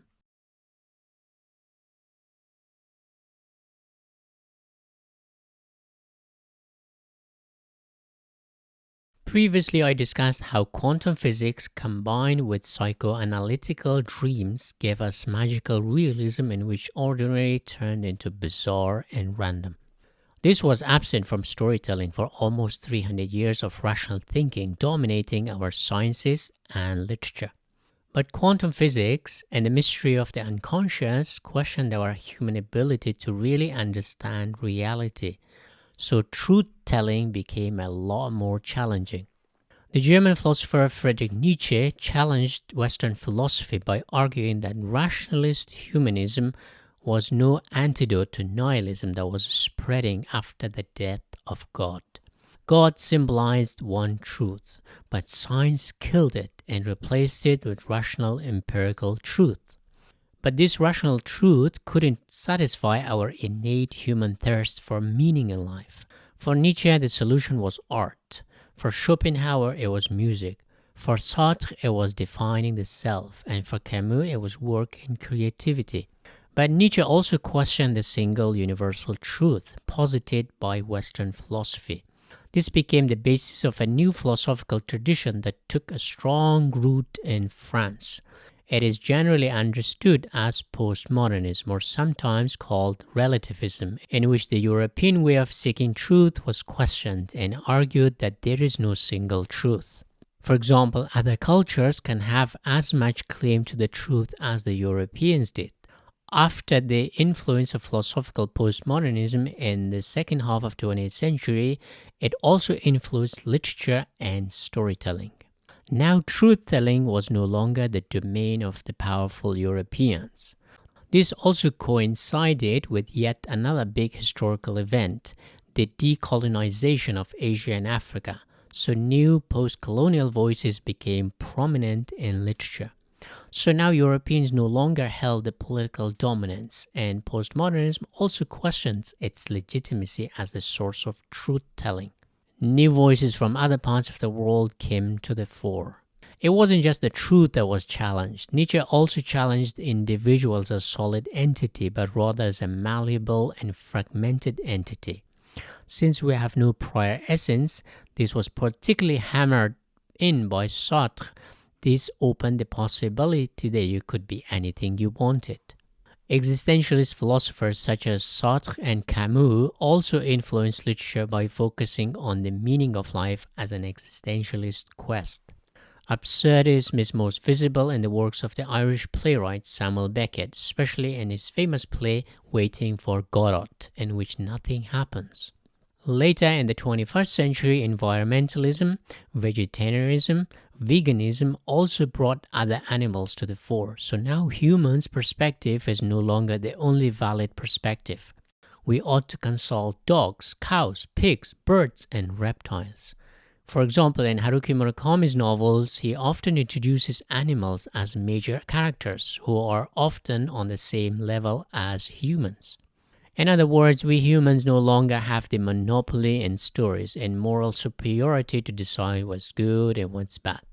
This is also often called post-humanist literature, in which the humans are not the gods of this earth, but just another species. In some literary works, humans are the villains on earth because we have caused the extinctions of many plants and animal species. One of the earliest post-colonial pieces of literature is Joseph Conrad's The Heart of Darkness, published in 1899. It tells the story of European colonialism in Africa. The story follows a journey through the Congo River in search of a mythical yet brutal European man named Kurt, who is not there to civilize or build Africa, but loot it of its prized commodities. But despite it pioneering a new look at colonialism, it still sees things from a European gaze. To give a more African perspective, Chinua Achebe's Things Fall Apart, published in 1957, tells the story of colonialism from the other side, so to speak. Its protagonist is an African strongman, Okonkwo, who grows up humiliated by his feeble father, who is mocked by everyone for his weak artistic sensitivities, pacifism, and laziness. To compensate, Okonkwo becomes a wrestling champion, grows vegetables, and rules his house and 3 wives with an iron fist. He is a proud and very violent man. During a tribal warfare, a boy is captured and kept in his household, and he becomes like a father to him. When the tribe decides to kill the boy to prevent further violence, Okonkwo has a dilemma, but he doesn't want to show weakness, so he takes part in the murder of the boy. He's shaken a bit. Then sometime later he accidentally kills someone of his own tribe when his gun goes off, so he's exiled for 7 years in a different village. During this time, the white Christians show up and build their churches. Okonkwo's own son converted to Christianity. When a white man is killed, the European colonial ruler massacres a whole village in revenge. Okonkwo is furious, but there's nothing he can do. After 7 years, he returns to find his village unrecognizable under the white people's reign. When a Christian church is burned down, Okonkwo is arrested. Once a huge fine is paid by the village, he is freed. At this point, he has had enough. He kills a white man. When the white authorities show up, he is nowhere to be seen. Later, they discover that he has committed suicide. He couldn't bear witnessing his world falling apart. Achebe's novel is a revolutionary piece of literature as it sees Europe through the lens of tribal Africans' encounter with the white colonizers. But what's crucial here is that neither the African hero nor the Europeans are painted as good or bad, but a bit of both. So here we see that modernity, while great in many ways, was achieved through a lot of brutality in Africa. This is also depicted in our next novel, in which modernity tries to tame a man who is not able to cry. Published in 1942, The Stranger is Albert Camus' most famous novel. It tells the story of Marceau, a Frenchman who lives in Algeria. The story has 3 main plot points, or 3 deaths: the death of Marceau's mother, the murder of an Arab man, and finally Marceau's own execution. The awareness of death makes human unique in the animal kingdom. So each death awakens something in Marceau from his animal state of indifference and gives him clarity of sorts. If Sartre said we are condemned to be free, Camus says we are condemned to death, but also to be guilty if we do not cry or show emotions. Marceau gets the news that his mother has died of old age. He takes time off work to be at her funeral, but contrary to common societal expectation, he doesn't cry or show sadness. He acts as if nothing has happened. He drinks, he smokes, he has sex with his girlfriend. He's also indifferent to those around him, including his boss, girlfriend, and neighbors. One day, Marceau, while walking on the beach, encounters the same Arab man who had a quarrel with Marceau's best friend. He's armed with a knife. Meursault shoots him, not one time but 5 times. He's arrested and put in prison. He promptly confesses to the murder. But why did you kill him? His only explanation is that the sun was too hot and bright, so he acted instinctively and somewhat reflexively. While in prison, days turn to weeks, then months and years, as he waits for his trial. In court, the focus is not so much on the murder of an Arab man, but more on Meursault's inability to cry at his mother's funeral. Therefore, the prosecutors portray him as a remorseless monster. He is sentenced to death. As he waits for his execution, Meursault spends days soul-searching to understand his fate. Finally, he settles on one incredible conclusion: nobody can escape death. This simple yet profound conclusion allows Meursault to accept his fate. He is finally awakened to the human condition. He was an animal, but now he realizes death as a human experience. Meursault is finally happy. In The Stranger, Albert Camus shows the absurdity of life in the face of death. Despite our deep urge for meaning, life offers us no meaning. So Camus argues that the only way to find happiness is to accept the absurd. Life's absurd because we can only understand it by understanding death. It's through the lens of death that we can be happy in life. But Camus also reveals something about modernity. Modernity is predicated on the idea of taming nature through science and technology. But most importantly, modernity is also an attempt to tame men. So Meursault's lack of emotion is a problem for modernity. The justice system has to break him down so he is able to cry. So a criminal who is unable to cry is more guilty than a criminal who is able to cry. Think of Gilgamesh. It was a female prostitute who tamed Enkidu. And in the Beauty and the Beast, it was the woman who tamed the beast. But in Camus' Stranger, it is the legal system that tames Meursault. So modernity uses a rational mechanism to tame and civilize men, while in olden times it was through sexuality and romance. Now we move away from the courthouse of modernity to enter the bottomless well of human imagination. Jorge Luis Borges' The Library of Babel was published in 1941 after a head injury to the author, which transformed him from an ordinary writer to an extraordinary one.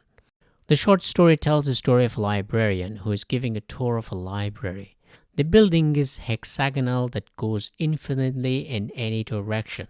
To show the true size of it, he says that if he is thrown down after his death, he would decompose on the way down, so his tomb would be in the air.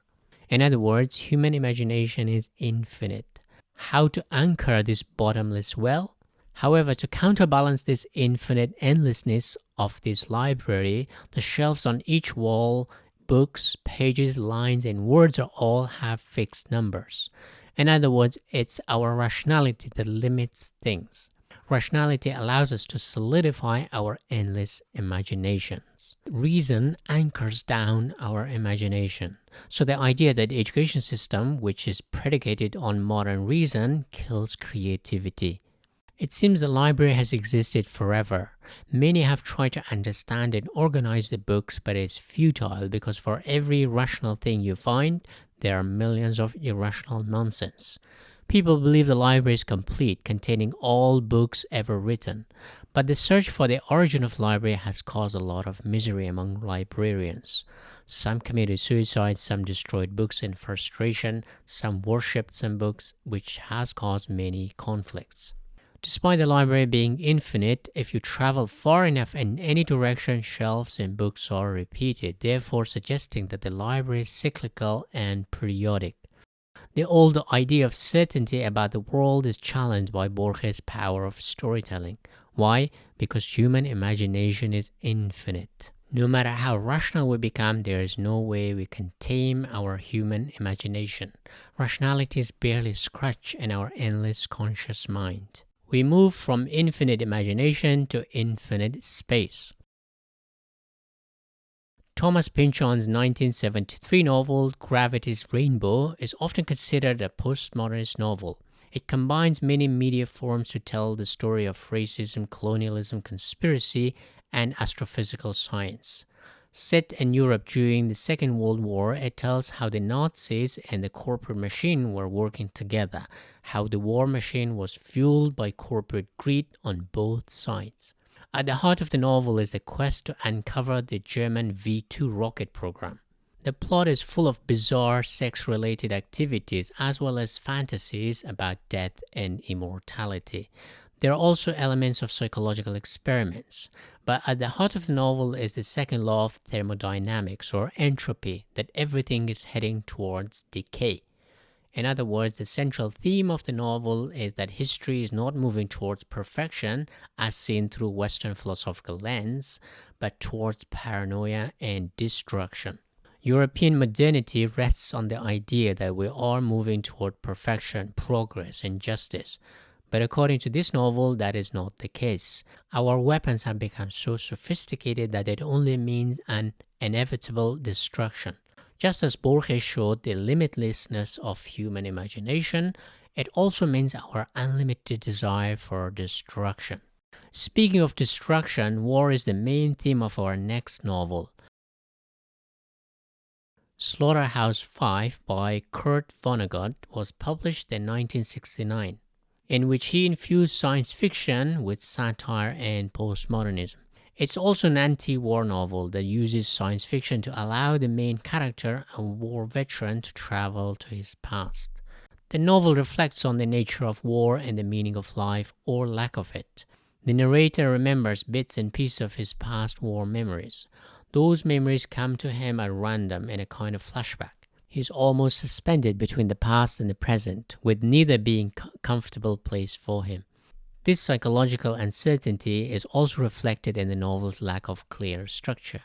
The main character seems as lost as we the reader are, which is very clever storytelling technique.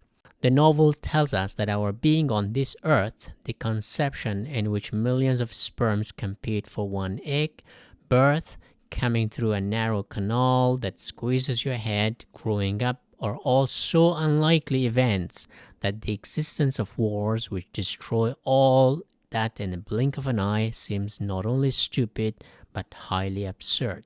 Life is such an amazing miracle that it raises the question, why are we so eager to wage war in order to end many lives? It's a novel of being in time, traveling in time, and seeking purpose in time. Time is a prison we all live in, but ultimately it's a novel of uncertainty. Life is anything but certain. And to make it even more uncertain, we wage wars against each other because this uncertainty is not apparently enough. So for thousands of years, human storytelling was based on natural uncertainties such as death, war, sexual urge, and laughter. Then we became the master of earth and tried to tame nature and reduce the natural uncertainties. So storytelling centered around human-made certainties fueled by reason and sciences such as physical reality, biological truths, psychological depth, and quantum uncertainty. Then we slowly questioned this man-made rational certainty. So we live in a postmodern and post-human certainty. But one thing is clear, storytelling is our only solid weapon to fight uncertainty. It's through storytelling that we can try to make sense of the world and bring a bit of clarity to our chaotic lives. So in the next segment, I'll first summarize what I have discussed so far and give you a future prediction of storytelling.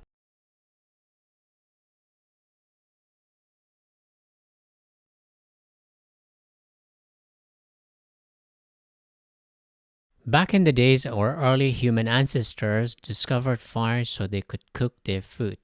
Cooked meat allowed faster digestion. Now they had more time to do other things. Among those other things came time to reflect and think. We became a hunting machine who could also think and ponder. Then we became aware of death. So our high level of consciousness gave us the knowledge that we would die one day. As Dostoevsky said, our consciousness, while amazing as it is in our understanding of the world and ourselves, is also a disease in that it makes us anxious about our own demise one day. While ignorance might be bliss for most animal species, we humans cannot escape the knowledge of our death. We know we have a finite amount of time. So, what did our ancestors do to combat the fear of death? We invented one of the most important tools ever. It wasn't the wheel or weapons or the discovery of fire, it was our story. We invented the stories to give our limited lives on earth meaning.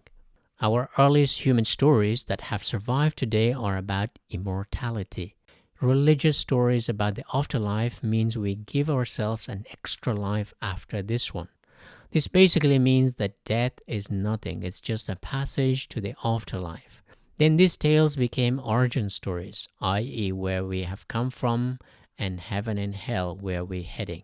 Then gods came into the mix, and then demons and beasts. One of the most important works of human literature is the Epic of Gilgamesh, which travels far and wide in search of real immortality. But his focus shifts from the religious understanding to living a concrete legacy as an attempt to live forever, a concrete city. Today we all try to live a legacy through making babies, arts, monuments, businesses, buildings, charities, etc. Once we invented gods, our storytelling shifted more towards wars in which good guys battled the bad guys, or believers against non-believers. So we have war epics that are read even today. It's the same story in every part of the world, from ancient Greece to ancient India, China, Middle East, and Africa. These epics became the biggest weapon for empires to unite a huge swath of people around a common enemy. If storytelling was triggered by mortality, human conflict gave it its fuel. Even to this day, stories must have conflict in order for us to enjoy it. Since in most conflicts in history, one side defeated the other, and the victors had all the spoils. This meant the ability to mate with women. Then storytelling turned to mating and sex to tell us some great romances. With sex came laughter and comedy. So early storytelling was about grown-up men who invented stories to combat their mortality, then went to war to defeat the bad guys, and then came home to mate with their women, and afterwards had some laughs. This is the story of our literature up until about 400 years ago, when the Age of Reason put humans as the masters of Earth. We didn't need gods or nature to guide us. We used our reason and science to tame nature. As we humans utilized rationality more, storytelling told stories of reason and its limitations. Then storytelling took us back to nature through the Romantics. Reason alone wasn't enough. We needed passion too. Then storytelling thought passion is all good and well. We need to talk about the ordinary heroes, the poor and the middle class. So realism told the stories of everyday men and women's struggles in life. Then Darwin changed everything. We are animals. So storytelling moved to look at our deeper animalistic tendencies through naturalism that told stories of how we survive and thrive as animals. But naturalism mainly focused on the social or group aspect of human life, as in packs or herds, i.e. class or community, and didn't cover what went inside the individual mind. So storytelling entered the consciousness of the individual to let out what was happening inside, consciously or subconsciously through modernism. So storytelling became akin to dreaming, and this dreaming turned storytelling into magic through magical realism. So to put it very crudely, we have come a full circle. We started with magical tales of monsters, demons, and fairies, and slowly woke to embrace reason and science, but then we slowly return for a bit of more magical spontaneity. The final phase has been post-humanism, in which we move away from humans to robots and other animals. So what's next for storytelling? For thousands of years we told stories, and these stories in turn shaped us how we viewed the world. Stories are like nests or web or hammock or window. They shape our mind, thoughts, and psychology. We see the world like a story, which gives us clarity and meaning. When this narrative perspective breaks down, we break down too. When our life lacks a story, we lose hope, we lose purpose, we lose all meaning. So stories give us hope, purpose, and meaning and motivation. Just as it evolved to give our ancestors purpose beyond the fear of death, stories still give each individual a purpose that his or her life is meaningful, or he or she is heading somewhere. This is why we wake up every morning, go to work, and repeat that until we no longer can. Simply because we tell ourselves a story, our level of motivation depends on how solid or sturdy our story is. So when storytelling dies, we humans die. That's when we know that robots have taken over. No matter how much reason you utilize or how rational you are, your drive is always fueled through stories you tell yourself, some consciously and some unconsciously. For example, if you work hard, you become successful. It's a conscious tale. We all want success, financial, artistic, or familiar, or sexual, but it's wired inside us as a narrative. We grow up to journey through life to procreate or leave an alternative legacy. So life is a story itself. We are born, we grow up to experience ups and downs until we die. As Schopenhauer said, that we are at the mercy of the blind will that is aimless, purposeless, and shapeless. And storytelling is our attempt to give this blind will or nature an order.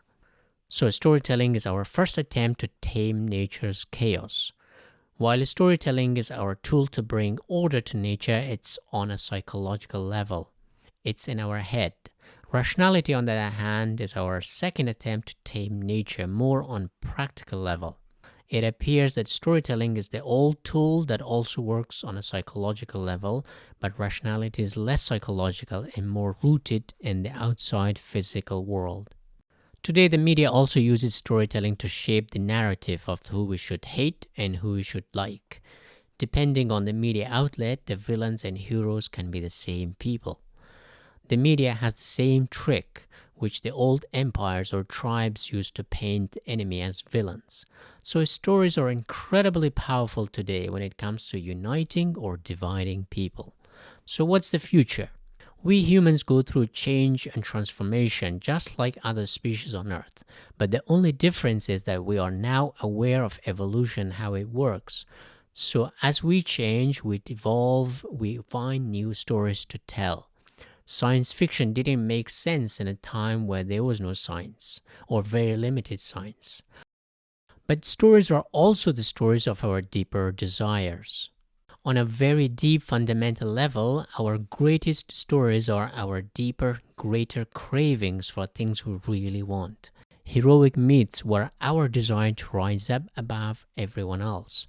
War epics were about our cravings to crush the enemies and restore our tribe, our empire, and our community.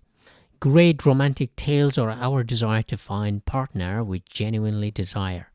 Of course, reality is often against us in achieving these urges, so we satisfy those desires through stories. You might ask, what are today's human desires or cravings? Reaching other planets, meeting aliens, creating a powerful machine. But the ultimate desire, the one craving we still have, has not changed since the dawn of time. We wish we could live a long life and a happy life. So storytelling will continue to tell us tales that can quench our thirst for immortality and endless happiness. Reality sucks, so we take refuge in stories to keep us going, to fuel and nourish our soul, to motivate us, to inspire us, so we continue the human journey. So the future of storytelling is bright as long as humans are alive. We cannot separate stories from humans and humans from stories. The ultimate aim of stories is to provide us with clarity of mind, sharpen our purpose, and create order in the chaotic lives we lead. Even if we die as humans and the AI computers take over, they will continue our stories. What do you think? Where is the story or literature heading? Thank you so much for keeping me company for 4 hours.